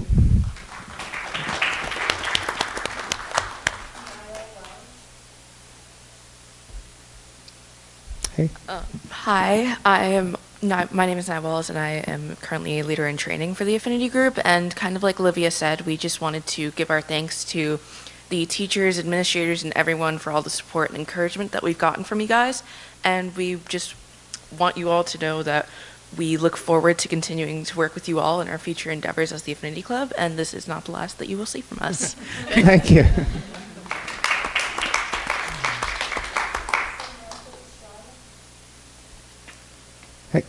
Hi, my name is Samantha Estrada, and I am proud to be one of the leaders of our Infinity Club. I would like to share a paragraph on behalf of Maya Ganeshantan. From the very beginning, Dr. Mateo Toledo helped us nurture confidence and supported the Infinity Club in every way possible. Her role as a leader in our community and a role model to us played an invaluable role in the success of our previous endeavors, such as our work to add the Eastern Perspective course of Hastings curriculum and spread awareness of racism in the classrooms to college campuses. The support and motivation she gave us constantly pushed us to do our best and persevere even when it felt like the change wasn't going to happen and it was hard to build from our foundation. This directing role is integral to the Hastings community as it serves as a leading administrative voice that advocates for the needs of minorities and strives to push for equality across the boards, whether that be racial or sexual. It is critical for this new hire to be someone who is able to able to and eager to take on the task mentoring the Infinity Club through 2027 and beyond, adapt the fluctuating environment, and collaborate with students and outside of the Infinity Club. I hope that Hastings will diligently underturn it in their process for hiring a new director of diversity, equity, and inclusion. Additionally, thank you all for everything. We as a group truly appreciate all of your hard work and dedication to helping us make Hastings a better place. Thank you.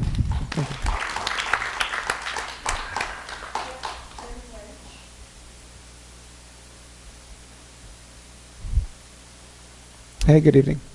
Hey, good evening. I'm so impressed by the articulateness and confidence of our students. I mean, I get up here nervous, and these guys are just, they're ready for the podium. So thanks for your time. I'm Jim Lynch. I have 2 daughters, 8th and 10th. They're field hockey, lacrosse, other sports. They're eager and excited about these fields. It strikes me that you guys are in a tough position, not only because of all the work. You're trying to get a project done. You're trying to pull this thing across the line for so long, and you're so close. And you hear 2 voices here, some different people, some of the same people, is excitement about these fields. Great facilities, the same as other schools, competitive, good for our kids, no rainouts, all that. You hear the other voices which are concerned about carcinogens and are they safe and could give cancer, scary things for our kids.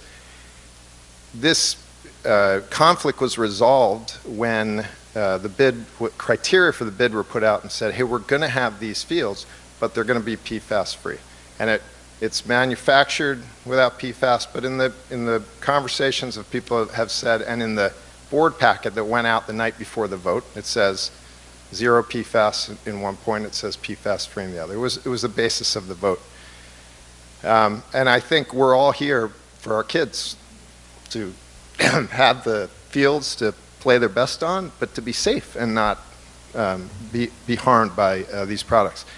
In my view, the board doesn't have a bid right now that it can vote on. The testing results of the very bidder who we're about to pick confirm that it is not PFAS free. So I don't think the board has the discretion, frankly, to say, despite the incredible work you guys have done and the absolute commitment to wringing out what we can from these guys, the manufacturers, it's on them. We've asked, we're giving you $8 million. It's got to be PFAS free, and you got to come back with that product. Like that's what our community voted on. So that's my view. Thank you very much. Thank you.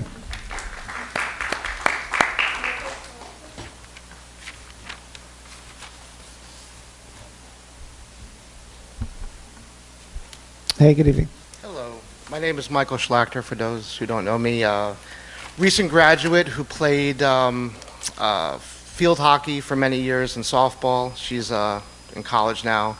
And I have a 9th grader who's a 3-sport varsity athlete. So kind of speaking for some of the athlete parents here, I've been in a lot of these meetings, and I just want to speak to the board to say that if this was a topic perhaps for the hillside playground where everyone has to use it, I think it's a different debate than something that's voluntary with the JV and varsity sports.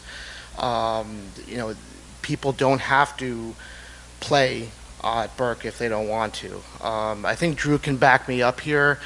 It's not just several schools that still have all grass. I think the number is 0 in all of Section 1. That covers Westchester, Rockland, Putnam, Southern Dutchess. So every single field that the soccer teams are playing against happens to be on turf. My daughter's a high-level academy athlete. She recently went to some ID clinics, which are auditions, at Brown and Columbia and Cornell and Georgetown and Princeton, and it was all on turf.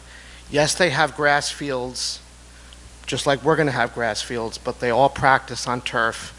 And if you're worried about the kids' exposure, even if we keep Burke grass forever, you're not eliminating that because all the games are on turf. When the kids practice at Grass Burke, they then have to practice on a turf field somewhere else, getting home hours later to prepare for those games.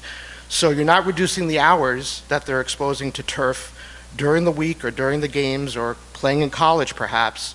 You're just making it more difficult for them to find that turf to practice on. So The seniors don't get to have it now because of the retaining wall and other issues. The juniors, the current juniors won't get to have it. I just feel that we have to get with the program.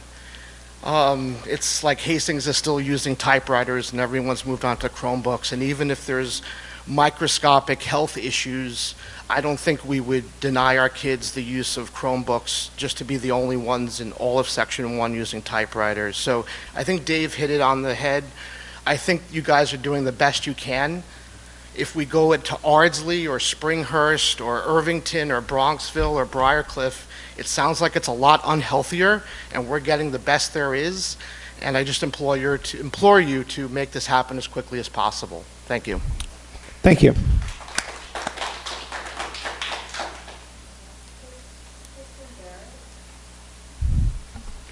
Hi, good evening. Hi, how are you? Thank you. Just grab the mic, otherwise nobody will hear you at home. Is that better? Yeah, you Yeah, can, okay. Hi, thank you. Thank you for having this meeting and inviting us to be here. A little, still a little not. closer. Okay. Yeah, You you know can what? take it I out. think it's just that it's a little, all right, it's fine. It's a little high.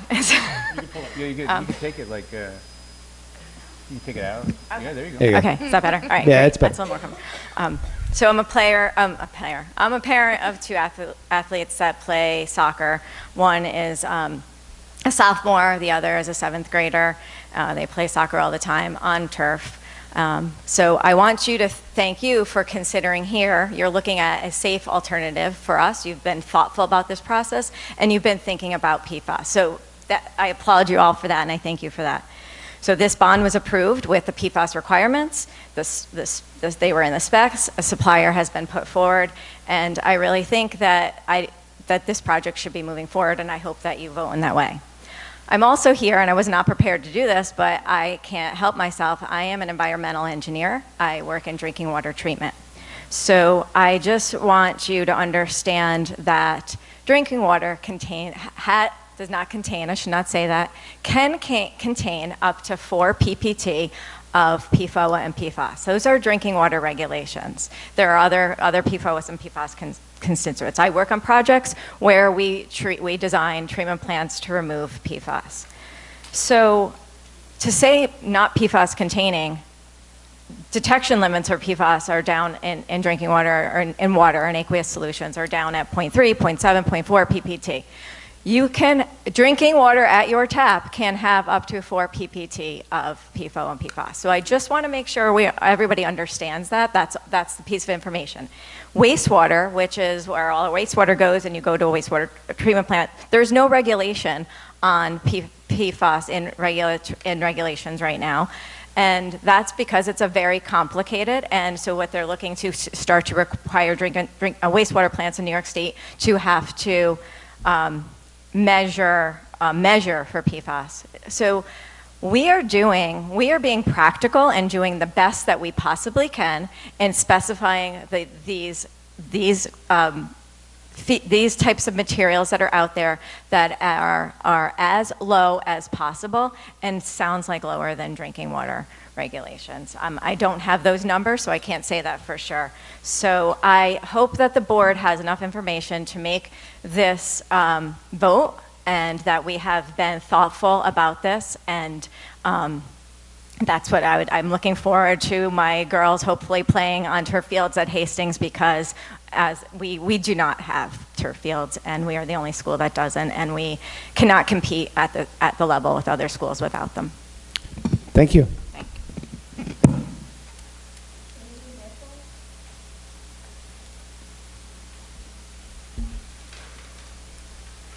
Good evening. Hi, everyone. Okay. Okay, good evening, everyone. So regarding diversity, equity, inclusion in the district, we have so much to celebrate and to be proud of, much of which has already been discussed this evening. And I want to acknowledge the staff, administrators, board members, community members, and especially students who have worked so hard to make Hastings a more inclusive place. That said, throughout the 11 years I've had kids in the district, I've continually heard students speak out about not feeling truly seen, heard, and protected at school, and have known multiple families who have left the district due to identity-based discrimination. We know that there's a serious lack of racial diversity in our faculty and have felt the loss of valued staff of color.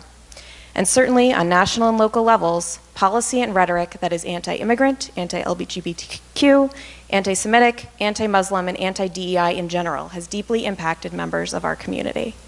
It should go without saying that one person, no matter how capable and talented, cannot solve these problems alone. While I am truly, truly appreciative that what is currently the diversity coordinator position will be elevated to an administrative role, it is essential that we ensure that the Director of Equity, Opportunity, and Belonging will receive the support they need to be successful, both from within the school system and from the broader community. To that end, I fear that making the position interim sends the message that this is an experiment that we may abandon if it is regarded as no longer needed or unsuccessful by some metric. This role is arguably among the most challenging in the district. It touches and impacts every person, students, faculty, administration, parents, and community members, addresses highly complex and often controversial matters, and must navigate very diverse needs and perspectives. Taking on this role carries inherent risk, and I want the person courageous enough to do so to know that they are unequivocally valued and backed by the district. Regarding financial concerns, it's my understanding that there will be minimal, if any, impact on the current budget in making this role administrative. While I can appreciate concerns about maintaining an administrator's salary in the future, I believe the benefits will far outweigh the cost. The losses we've suffered in this district are really the ones that we can't afford. Having someone with expertise on our most vulnerable children's diverse needs and strengths at the decision-making table, with the authority and resources needed to make meaningful change, is a necessary step forward. Thank you so much for your time, attention, and care for our students. Thank you.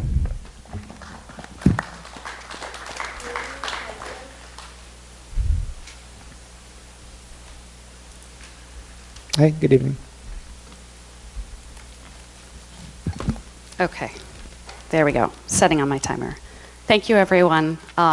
Libby Copeland, and I'm here also to speak about the proposed Director of Equity, Opportunity, Belonging position. There was robust discussion at the March 17th meeting about whether to make it interim, and there was also discussion about whether it needs to be an administrative position at all, despite this being budgetarily a flat move. We're at an inflection point in Hastings on the cusp of making change I believe is really needed. And I want to reiterate the importance of not hobbling this position by making it interim just as it launches. At BOE meetings and at Superintendent's Day, our students have repeatedly asked the district to craft a culture where everyone feels safe and welcomed. We know what we've done so far isn't enough. To create a school culture that protects against bullying, racism, misogyny, and other systemic inequities, we need a leader with certain crucial things: deep expertise in this specialized work, and the authority and staying power to effect change where it's needed. We can't accomplish that with an interim hire. Why? Because it affects our ability to attract good candidates, it makes this position deeply vulnerable, and because it's enormously difficult for a leader to effect change when everyone knows they may not be here in a year. Appointing an interim may seem like a reasonable wait-and-see approach, but has a real cost. It means not committing to change during this brief window when we actually have the chance to make change, and continuing to do what isn't working as our kids age out of the district. And it means that in a year, if an interim is unable to succeed in a position that's been arguably set up to fail, some may wrongly conclude that the problem was trying to change things at all. A brief story. This past fall, a Hastings middle schooler made a swastika in class and displayed it to a classmate directly after that child said he was Jewish. An investigation determined that while this incident was a code of conduct violation, it was not a Dignity Act violation. Afterward, I spoke to 4 DASA-trained experts outside the district, all of whom said the incident appeared to be a clear violation of the Dignity Act, including an expert at the division overseeing DASA reporting for the State Board of Education, the SSEC. I also learned that the person in our district most fluent in racial literacy and anti-bias efforts, our diversity coordinator, was not part of this investigation and doesn't make these determinations. I have enormous respect for our school leadership and the truly enormous and impressive job they do, but I have no doubt that there are layers of nuance in any case that families may not be privy to. I'm sure there's a lot I don't know. But bias and cultural change are complex enough, and the issues are entrenched enough here in Hastings. I grew up here. It's been this way forever, that I think we'd all benefit from being led on these issues by someone who specializes in this work. This also helps with promoting trust in the process. Trust, for example, that the Dignity Act numbers that we're reporting to the state reflect our children's experiences, because we can only tackle a problem once we know its true scope. While the ins and outs of how our school conducts equity work are largely invisible to us, the results are not invisible to the kids, not to those who've heard the N-word in the hallway. not to those whose pride flags were torn from their lockers or those told after the last presidential election to, quote, go back where they came from. So I entreat this board to make this position administrative and not subject to elimination in a year on behalf of the kids. Thank you.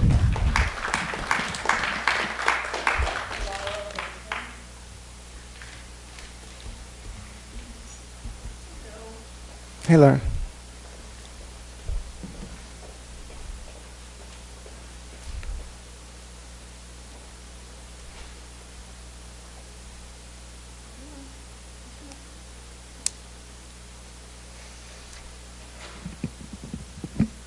Hi, I'm Laura Weitzman. I want to commend the board and administration on approaching the finish line of the many-year marathon that has been the decision to hire a director of equity, opportunity, and belonging. It is a light at the end of a tunnel that is incredibly meaningful to many families in the district, mine included. Thank you. The person who holds this position will have a challenging task. They will need to win the trust of staff, students, and families, as well as you yourselves as leaders of the district. Because leading change is often messy and difficult, as you know as change leaders yourselves. And because messy and difficult work is most successful when it is done through trusting relationships. They will need all of us encouraging bold action, supporting them when the going gets tough, and cheerleading them publicly so that others are motivated to get on board. I watched the BOE debate on the question of an interim or permanent hire. I want to advocate here for a permanent position and offer strong caution about the dangers of an interim hire. The highly egregious aspects of our school culture that need addressing have been embedded, as Libby said, over many decades. You've heard students testify here to staff behaviors that are incredibly painful to hear. Most of us know of many others. We know student behaviors toward each other that are variations on a theme year after year, decade after decade. Around 10 years ago, when my son first started seeing swastikas on the ball field, across the side of a house near school, then on his notebook and carved into his desk while he was taking a bathroom break, I was informed by other parents in the district that this was an annual event and I should expect it, since they had seen it since they were students here decades earlier. Just as common is the use of the N-word, kids calling each other fag or gay as an insult, teachers who roll their eyes about student disabilities, and the R-word. Not to mention the lack of intervention from many teachers if one of these things happen in their classrooms. There are more, we all know them. We talk less often about the male teachers girls warn each other not to be alone with. Moms know these names too and just counsel our kids how to be safe, because that's the thing about culture. It's so all-consuming and normalized that change seems far-fetched. This is partly because when these incidents occur, our district has not figured out what skills to adopt and what practices to adopt for how to support the community. We feel bound by confidentiality, but don't seem to know beyond personal privacy how to demonstrate to students, who of course know about the incidents, that they are supported in their feelings and that systems are being put in place to prevent further harm. Many families just accept the pain and harm or move elsewhere. The leadership required is not just nice to have, it's urgent. I'm going to skip to the end. I also think an interim position is a waste of money. The person will not be able to approach the role with the needed heart strategy and muscle needed. It is not the same as an interim super role. It requires a long-term strategic plan sustained over time with trust in a particular person. We're almost there. We can cross the finish line together. Let's approve this position as permanent, have a robust hiring process, and throw our support behind the person we welcome to our community. If they succeed, so do we. Thank you.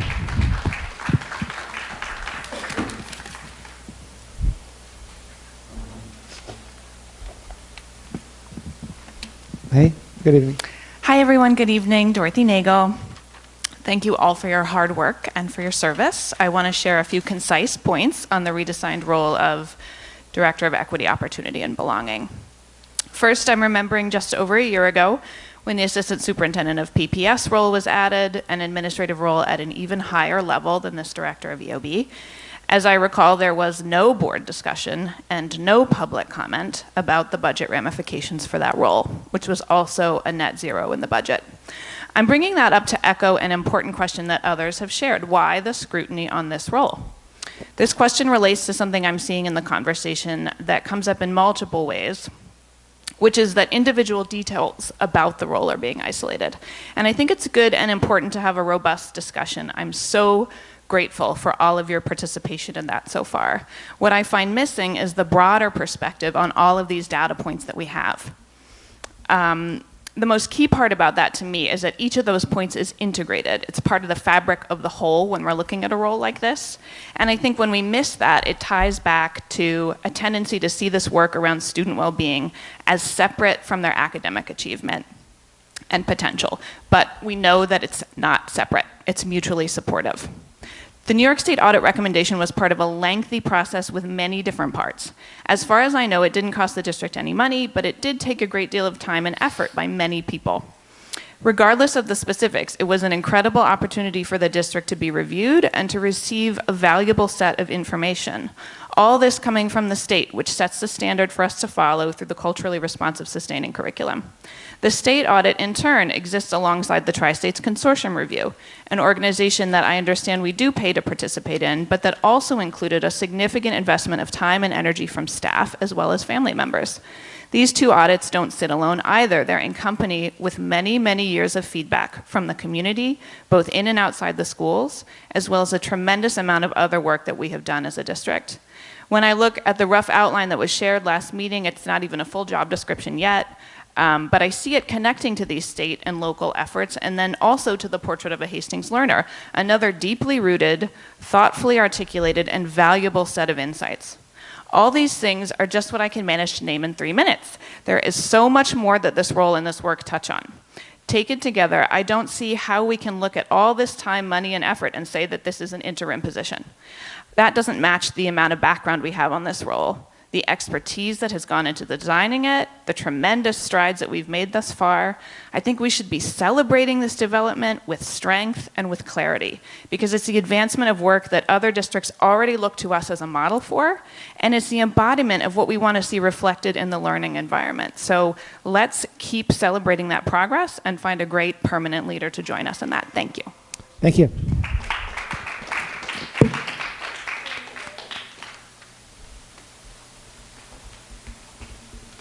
Hey, good evening. Thank you. Good evening. Nice to see you all. I'll say this is turned into a fascinating evening. You can't hear me. Well, I don't. They can't hear you. It's probably better if we're home. Yeah, if you just pop it out. Yeah, you got great voice. As I said, it's a fascinating evening, and you have hard questions to answer ahead of you. I'd also like to take a second. I have been blown away over the last 15 minutes hearing from my neighbors, both around PFAS and around the DOB position, neither of which I was particularly prepared to hear tonight, and I am floored. So as I said, you have hard questions. For me, my focus is much more narrow. It's around the fields, and it's around the question of timing and usage. So I learned yesterday evening of the going offline on June 1st and being out of commission through December, impacting our student athletes in the fall season, as some parents and athletes have talked about. The first question I want to understand from the board prior to your making a vote is the why, i.e. why can't the work be sequenced such that not all of the full Burke goes offline? That's one. Two, in that concept of sequencing, why does sod at Lower Burke become a first order priority versus that being done at some future date? Before we commit to a timeline that is most advantageous to the contractor, why don't we think about the timeline that's most advantageous for our athletes? The second aspect is around remediation were Burke to be taken offline. And putting it in Drew's lap to figure out what the alternatives are. Before a vote is taken, one that would potentially approve the scope of work and initiate the job, let's hear, as parents and as student athletes, what Drew's able to come up with. It's a trust but verify situation. I fully trust Drew has the student athlete's best intention at heart. I want to verify that it's possible. Tibbetts seems like a great option. It's really far for high school students that are really busy with APs to go back and forth each night. It just sounds highly infeasible. As another parent said, it's Westchester.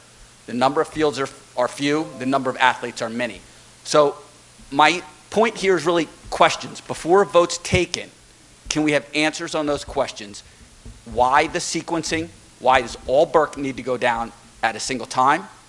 And what has Drew put in place, Drew and his team put in place to actually facilitate usage by 11 teams before we tell a contractor, it's all yours, kids are off. Thanks very much. Good luck. Hard job. Appreciate it. Thank you. Thank you. Anyone else? I think we can revisit that topic. All right.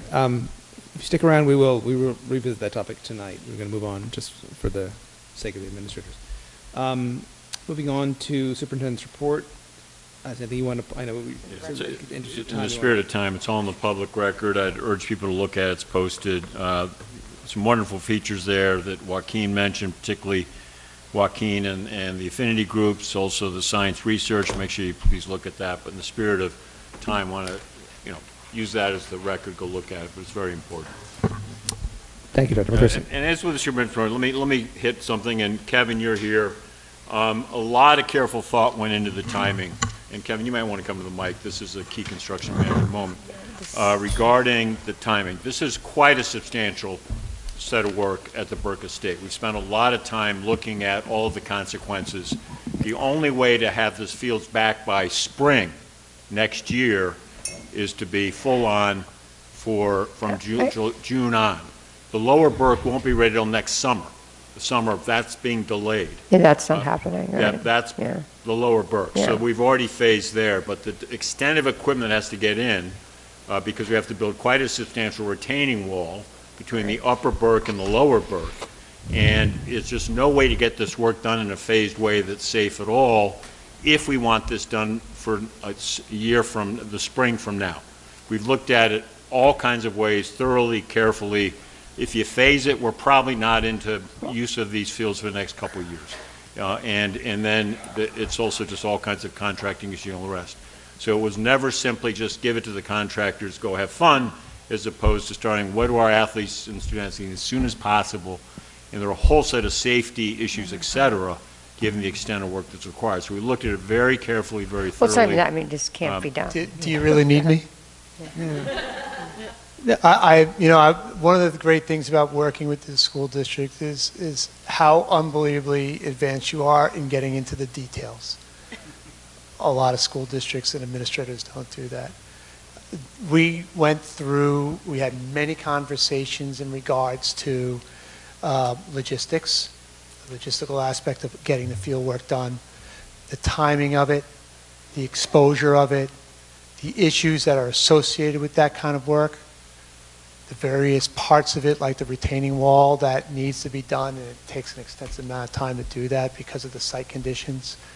And what we determined was the best course of action is to, in fact, try and complete everything together as quickly as possible to minimize the length of exposure of all the work. But Kevin, even in terms of, the work itself, it's not even the upper and lower Burke field. It's not just a turf conversion, meaning like that the field footprint is going to change a bit, right? Like it's shifting, so it's not something in the lower Burke Estate has a full drainage pipe that has to be put in. So that whole field is going to be ripped out. So like neither would be accessible. Like once one was touched, just from a construction perspective, you couldn't be on either. And both of them are, it's not just simply like a turf conversion because there's a shift. And then as far as the practice field, which is going to serve as the softball field, that's not a regulation field anyway, and it would be in a construction zone. And then the baseball field wouldn't be available to baseball if we don't start it now. Yeah, So I like in terms of their, like it would have required us not to do the baseball field at all for another 2 years. Yeah, I mean, what's going on here, a lot of work, a lot of great questions, concerns. This is a long overdue, massive overhaul of Burke. Anyone knows that the baseball and field hockey team space is dangerous. You sink in. We're going to fix that problem. We're putting in new drainage, coming back with all new natural turf. As I mentioned, Lower Burke will get done last. That's not coming back online until after next summer, Right. because that needs to get done and resodded. If this were simply coming in, laying down carpet on top, Right. environmentally, people should be upset with us. We're not doing that. We're building in the proper structures and systems to allow the effective drainage, et cetera, and modifying as needed. So if we could have shortened it, we could. But the aim right now to get all this work done between June 1 and December 31, that's going to be a push. Yeah, And it's quite extensive, the amount of work that has to take place there. And one of the things that we really haven't talked about here is just weather. Because it's an outdoor activity, building all these fields, you are exposed to weather. And I can't predict that. We can try and plan for it, but if you have, God forbid, a hurricane that comes through, or all of a sudden winter shows up in September 15th. You can't do it in the winter, the work. That's very complicated for us to try and predict. So would we love to get this done as quickly as possible? Absolutely. But over the years, and Triton has been construction managers building these types of turf and track projects for the past 22 years, myself for over 30 years. And we understand the complexities of trying to get that work done on a day-to-day basis. And this is realistically the timeline that you're going to need to do it with the labor that's available right now to be able to provide the installation. So a lot of aspects, a lot of different aspects of that. And as you mentioned too, the utilities and the infrastructure Yeah, I tie mean, into it's each not other. possible. I saw the construction plan. It's not even a situation, because I had asked that early on, how can we access something? They're like, Yeah. can't access anything. These Not questions were because just even in terms of the footprint, I mean, you're adding parking, you're excavating up into that, area. It's quite extensive. I mean, it's not, and again, the only area that arguably you could put off would be like the baseball fields. And then that would impact like the baseball team, like if it's done during this time, the intended use of that field is the baseball, and they would lose their spring season, like it Right, wouldn't I mean, even make sense. We've you looked know? at the sequencing right off the bat, but it's the amount of earthworks, drainage, actually changing the footprint of the field, retaining walls, and when we asked I mean, about it's a trying to whole, sequence that, yeah. like, well, if you You delay can't that, do it's going to either. be years. Well, you it's know. not even that, you cannot touch Right. one without impacting the other. So the two fields immediately go offline. So it's either you do it in the fall, you do it in the spring. You're like not going to avoid Yeah, we losing did field seriously space. look at that in depth with Right. everybody. But I think in terms of there's, if you put it off to the spring, then we're putting it off later, and not only is there a cost escalation in doing so, then maybe athletes that now would have the opportunity to play in the spring will not, I mean, there's never going to be a perfect time, but once we even forget about the baseball field, I think just touching that upper and lower field immediately, and the practice fields are impacted. Like you could argue we could do something different with the baseball field, but that really wouldn't make much sense, because that then wouldn't be available for baseball in the spring. So, I'm just saying there's nothing else. When the two fields are interconnected with each other, and you can't do the work over the winter, so then what would happen? You know what I mean? So, I mean, arguably, I'd love to start it right now, but then we would lose part of the spring now. Yeah. Thank you, Kevin. You're welcome. Thank you. Moving on to report from Dr. Szymanski. You mentioned some of I the- will also be brief. Most of what I've written is in public record. I do want to emphasize the middle school ELA inquiry work that's happening. I want to thank the English department of the middle school. I want to thank Sarah Walters for her leadership, and just give you some highlights for our work that just took place with Diane Cunningham. So the middle school English teachers, including gen ed, special ed, and teachers of English language learners, they've continued their inquiry work and professional learning. We focused on the development of a common writing performance assessment And so the session began with an opening reflection and triads about what's the purpose of a common assessment, and then the why. So basically, why are we even doing this? Then what is a common assessment, the elements of a common assessment, and then talking about implementation in the same way, making sure there was consistency in capturing student work the same way, and then also making sure that it happens in the same place in the instructional sequence. There were a couple of options that the teachers had. They could either design a pre-post, or they could just design a pre that would carry them into the next year. They decided to design the pre-post assessment, and that would allow them to say, okay, where are students now with writing concepts, and then giving them the opportunity to revise what did they glean across the school year, and what evidence are we seeing in the student work around that. So we talked about the purpose, we talked about the benefits. There was a checklist that was developed to guide perspective, was used to guide perspective. The bulk of the session was spent on designing the assessment. So task for the students, description of how to implement, for the faculty, consistency in doing it, a quality checklist, 2 to 3 examples, mentor texts for students that fit the task, and then planning for implementation of the common assessment and discussion of future steps. So there's some work that needs to happen outside of our recent session with Diane, but really, really generative.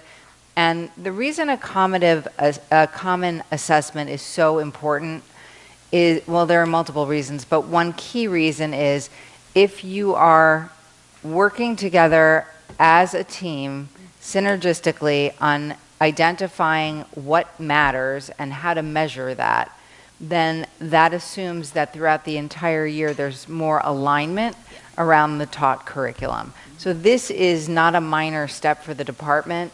They self-identified this as a need, so the teachers are very keyed in to cultivating coherence and really just working together to do the best they can for being on the same page, making sure that they're using data in a really purposeful way. And I love that what they designed around the pre-post, and I won't give a full spoiler alert, but they elected to connect it to the portrait too. So as we're thinking about the New York State Inspires plan, as we're thinking about playing with the possibility of certain portfolio items and starting to think forward about what might be possible more creatively, the department is immersed in that together and really thinking about how to best do that work. So that's the most exciting thing on there, although some of you may argue the curriculum review cycle is the most exciting thing on there. But until it's implemented, I would say it's a structure, and that's there too. The link is live for you to look at. It's in final draft form. Thank you to the administrators. Thank you to the department chairs for participating in the creation of that. There's been a lot of eyes on the curriculum review cycle, very thoughtful feedback. So it's not just things that are thrown on there. There's a lot of strategic work that's been done around pulling in the state requirements and then thinking through what makes sense as a district for the departments and prioritizing certain things and certain steps. So, thank you. Sure. Thank you. Moving on to Jean Ferruggio, Assistant Superintendent of PPS. Okay, so in the area of special education, pupil personnel services, we have 3 areas of focus at this time of the year. The first is conducting numerous annual reviews, where we're reviewing current student performance, and then, of course, developing individualized education plans and Section 504 accommodation plans for the 26-27 school year. Secondly, we're administering many evaluations in preparation for both initial CSEs and 504s and triennial reevaluation / annual reviews to help inform our decision-making at our meetings, at our legal meetings. And thirdly, we're taking very special interest in developing our ESY program at this time. This program is designed to prevent substantial regression for students in need. And worthy of noting, I think it's very important to mention here that for the first time in many years, we're returning our special class program to the district. In addition to an academic component for this program, we're also incorporating the Westchester Conservatory of Music, a dance component, pool time, and class trips. So we're really excited about this program. What type of program? Who's this for? Oh, this is for our communications class, cool. our special class program. We have two classes at various ages on the elementary level. In addition, there are other levels of special education that's which would be supported during the summertime, and they include specialized instruction in both reading and math, and related services of speech, OT, and PT. And that's it. Jean, thank you very much. Thank you. Any questions or comments regarding any of the reports? No? We're going to move on to business items. Are there any questions about business items 1 through 15? Hold on. Is this where we're voting on the vendor? Yes. Okay, so okay. There are two, but just to specify, there are 2 votes. Okay. One covers. Oh no, I'm sorry. It's it's 2 documents. It's 14 and 15? 14 and 15. Okay,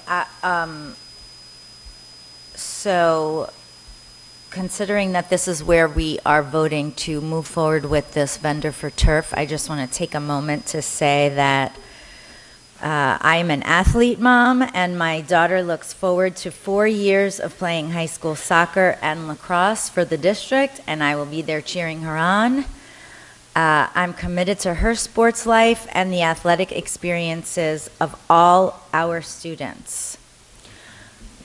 However, based on the PFAS-free promise that was made by the Board of Education, I am not comfortable moving forward at this time to approve this vendor. I am not a medical doctor or a scientist, but I do take my role as a board member too seriously to rush into approval of this turf vendor and this product. Okay, for sure. So when we vote, just note that, we normally just put them up, but I'll ask for nays as well. Can I ask a question regarding, we had some students and some parents talk about loss of a season, and I know Drew is still here. Could you confirm if with your scheduling, anyone is going to lose a season? No, no one is Drew, going to lose a season. You want to come to the mic? Yeah. Drew and I have talked a lot about this. There's no way we're going to allow a season to be lost. Yes, they'll have to be on different locations. Yeah, no one's going to lose a season. Yeah, I want to That's the say thing. we have great respect and admiration for the concerns. The reality is we can't have it both ways. That's a harsh comment. We cannot do the total overhaul that Burke is needing and would be supported by this vote. And I respect the concerns about PFAS, et cetera. I deeply respect that. But this is a total overhaul, long overdue. The vote was a lot about turf. This is about bringing an entire facility to the level it wants. And half's going to be natural grass, So we're bringing this back. There's no way to get the work done. That's a big statement. The second big statement is, Drew and I talked about this, he's going to work like crazy with all the connections he has to make sure that the teams have a location and a good, viable location. Yes, there may be a wee bit of transportation in there. We're not trying to downplay it. But, and we have deep respect. So we're going to find ways to do it. We've talked about the financial aspects. Drew, I don't know if you want to add to it. Drew's so concerned, he wanted tonight to have an answer. I said, get the answer right, don't rush the answer, Drew. I do have some. We have a bunch of local schools that are willing to work with me. Like Hackley's got a field that they might, but it's not official yet. So I got to do that. We're going to be using the outfield for practice spaces, so people don't have to travel all the time for practice. We do have some spots that we could use, just not ideal. We have one. It's definitely going to be challenging trying to schedule it all. But with lights, if we rent the lights out, which isn't a horrible cost for Reynolds Field, then we could do 2 games per night. So there's things that we'll do, and that usually the night games are huge for the community anyway. So they're getting that out of it. There's going to be like the whole season for that. But we're definitely not losing the season. There's some opportunities that we might practice at some of our local schools with the other team. We're allowed to do that, like team practices, like scrimmages almost in a way. It's just going to be a matter of where I'm going to fit everyone so that it's good for them. Yeah, I will say this came up in the facilities meeting yesterday. You know, again, he mentioned one of the things to do is to rent lights, so we get double use out of rentals. There are more turf fields now. Like, we had more fields go offline in 2014, and that, if I'm not mistaken, there was no sport canceled in 2014, right? No. So we have more availability. We had no fields. Yes, it's not even on the table that we're canceling any sport at all. Everything's running, and there are actually more turf options now than there were back then. Like, a lot more, Yeah. even locally in Ardsley and in Yonkers. So, you know, we don't have the answer, but it's you know, it's a known. We will have a season. I'll give you that much. Yeah. I'll figure it out. And is the village working with us and giving and Yeah, sharing I have a Zinser good and other relationship spots with and the, yeah, Draper? we use Zinser Park a lot, stuff like that, any spots. So we use that now. Yeah. So we, like, for some of our mod teams and stuff like that. So we'll still have those. And what Maybe a about little bit Draper? more. Because that's a pretty big spot. Yeah, it is. I just got to make sure it's safe, though. That's the thing. Sometimes it's a little off. Not There's a lot of dips in So, Draper. Yeah, yeah, because you it's not- know what I mean. Draper. So Yeah, it's I'm not not an letting. athletic I'm not going to do anything that's gonna put the kids at risk either. course. So it's everything's going to be good. We'll figure it out. It's going to be a lot of fun. Yeah. It's gonna be- But we'll get it done. And you'll just have to make sure that Reynolds is shared equally across Of the different course, everything's sports. got. Yeah. Especially field hockey. No, I That's promise great field hockey. representation. Oh, You you can also- have a season, and You also and I coached field mentioned hockey that for a long time. Mercy has more fields now than they did back then. Yeah, they just Yeah. built that one in Mercy, Yonkers, we that new turf in Yonkers. So Right, I and we have a talked call- about, you know, I have a call with the Yonkers. like with field hockey, which tomorrow. the team wants to play on turf. We're trying to find a turf option for them. So Yeah, it's a better game. Oh, it's yeah, so what the game it's is. definitely for field hockey. ears wide open. You know, Yeah, if field you and hockey, I, you gotta play. you and I have Yeah. a couple Field hockey. meetings coming up later Yeah. on tomorrow morning, so I think we can map out when is a good time to start to give some information back. Yeah, once I So solidify why it, don't I got talk, and a then we couple can of them. I know Master Schools. They're going to get back to me the 20th. Yeah. So there's a couple. They got some stuff, but we'll figure it out. Yeah, 'cause I think And the I'll- sooner we can I'll get have it. something tangible Yeah. back, the better, but we'll talk. As soon as I and get then some of we'll them let up, the board know. Yep. I'll share it with everyone once we get it done. All right. All right. Okay, thank you. Thank you. I just wanted to get that on record too. I assumed That's that a was the great- case. Well, it's a very important question. Yeah, and I really do want to thank the students that selflessly advocated, knowing that a part of their season Yeah. or their entire season was going to be lost for the legacy piece. And we heard one student speak about the legacy aspect of it. Is you're building something and you're continuing for the next generation of athletes that's coming through. So I also want to acknowledge, I think that this time frame is very fast and almost aggressive from June to December. If Yeah.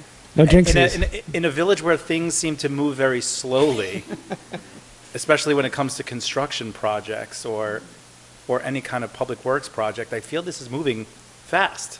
I So I mean- think if we actually hit our December date, I will be very surprised that This we is hit a this- lot less work. I mean, it's more work, but it's less work because there was only one field that existed at Burke the last time we did this work, right? So that, it was a lot more, I mean, in some ways, like a lot more rock and everything else, like excavation. I mean, that other retaining wall went up. We built, Reynolds, that track, I mean, there's two huge retaining walls that were put up there. So I say all that to say, actually, like, this one is much shorter because I think the last time it must have been like 13 months or 14 months of construction. Yeah. Because the track, putting in a track, and Reynolds was such a huge, everything shifted, even the tennis courts. I mean, that was a huge project. So, yeah, this one is relatively quick. And it's kind of you to note the students, because I remember when we first started talking about the fields, it was one field, and then you really were when the students came to speak, it was, you put a lot of energy behind it, and for all of us to help orient us to that's something we had to consider on their behalf, and that's, largely why it happened, that interface between the students and you and us. So thank you, and thanks to the student Student voice is important. No, it's true. It's true. Are there any questions or other comments regarding business items 1 through 15? Is there a motion to approve business items 1 through 15? I make a motion to approve. Is there a second? Second. All in favor? Aye. All opposed? Thank you. Moving on to placement services for CSE and CPSE. Any questions? Is there a motion to approve our placement and services for CSE and CPSE? So moved. Is there a Or second? motion to move. Yeah. Is there a second? Second. All in favor? Aye. Aye. Thank you. Moving on to personnel as a consent agenda. Are there any questions or comments regarding our appointments, retirements, or leaves of absence?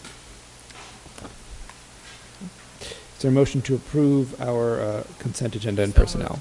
Is there a second? Second. All in favor? Aye. Thank you. Approval of minutes. These would have been from the March 17th meeting. Are there any questions or comments? Is there a motion to approve our minutes from the March 17th meeting? So moved. Is there a second? Second. All in favor? Aye. Aye. Thank you. Aye. Moving on to committee reports with facilities. It's really encapsulated our entire discussion today. I think you can vouch for it. So unless there are other questions or comments, are there any questions or comments regarding what was discussed? Or okay, thank you. Moving on to second read of policies. These are ones that David Weinstein took us through a couple weeks ago. Policy 4200 and policy 1900 regarding curriculum development, resources and evaluation, and parent and family engagement. Thank you for taking us through a couple weeks ago. Are there any questions or comments regarding these two policies? We are voting on them to move them forward. My only question about the parent engagement policy is sort of an adjacent question for Dr. Szymanski. Is it possible to use the panorama survey as a means to engage families? I will look into that. I believe it might be. Is that something we'd have to add or amend? No, it's not like... We might. It might be a new product that we have to... I'm not sure. Let me look we don't into need to add it to the policy. Oh, no, we wouldn't have... I'm sorry. I thought you meant do we need to add it to our panorama suite of products, which is would be a business item potentially. So, right answer to the wrong question. But that does seem like a powerful tool to gain family sentiments as well. That's true. That's a good point. Is there a motion to approve policy 4200 and policy 1900? So moved. Is there a second? Second. All in favor? Aye. Thank you. Moving on to unused inclement weather days. So we are voting on this. We have 2 days to give back. As detailed in the memo, one of them will be used to pull the very last day of school back from the 26th to the 25th. That'll largely be invisible to us. And then the other one is Tuesday, May 25th. Is that correct? Tuesday, May 26th, extending the Memorial Day weekend. Why the Tuesday and not the Friday? Yeah.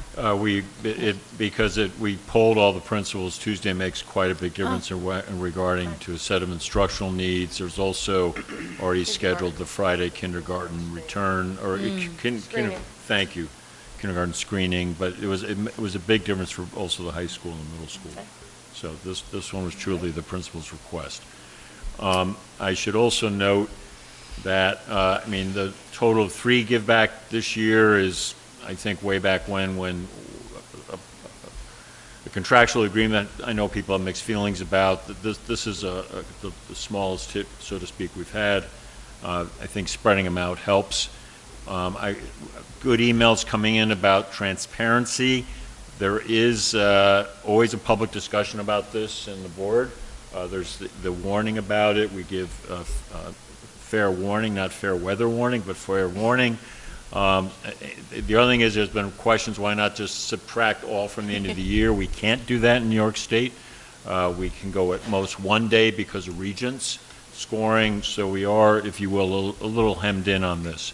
So we try and spread it out, minimize it, and always are talking about it in board meetings when necessary. So I just want to, we work hard to be very visible in these meetings about these decisions. So that it is recommended today that you approve this. And again, if some crazy weather happens or something else, we don't award these days. Yeah, that's true. They are still conditional despite our vote. Any other questions or comments regarding the 2 chosen days? No? Is there a motion to approve those 2 days as the inclement weather give back? Is there a second? Second. All in favor? Aye. Thank you. Moving on to an update on the lice procedures. Do you want? Sure. Yeah. So Maureen gets all the fun stuff. Yeah, no, the fun things, yeah. So as you know, this year, based upon recommendation from our medical director, there was a move to no longer conduct lice screenings within the school, even when there was known cases. That's not to say if someone had asked the nurse to check their child, they would do so, but they were no longer doing that. We also, for the last few years, had been using the Lice Lady,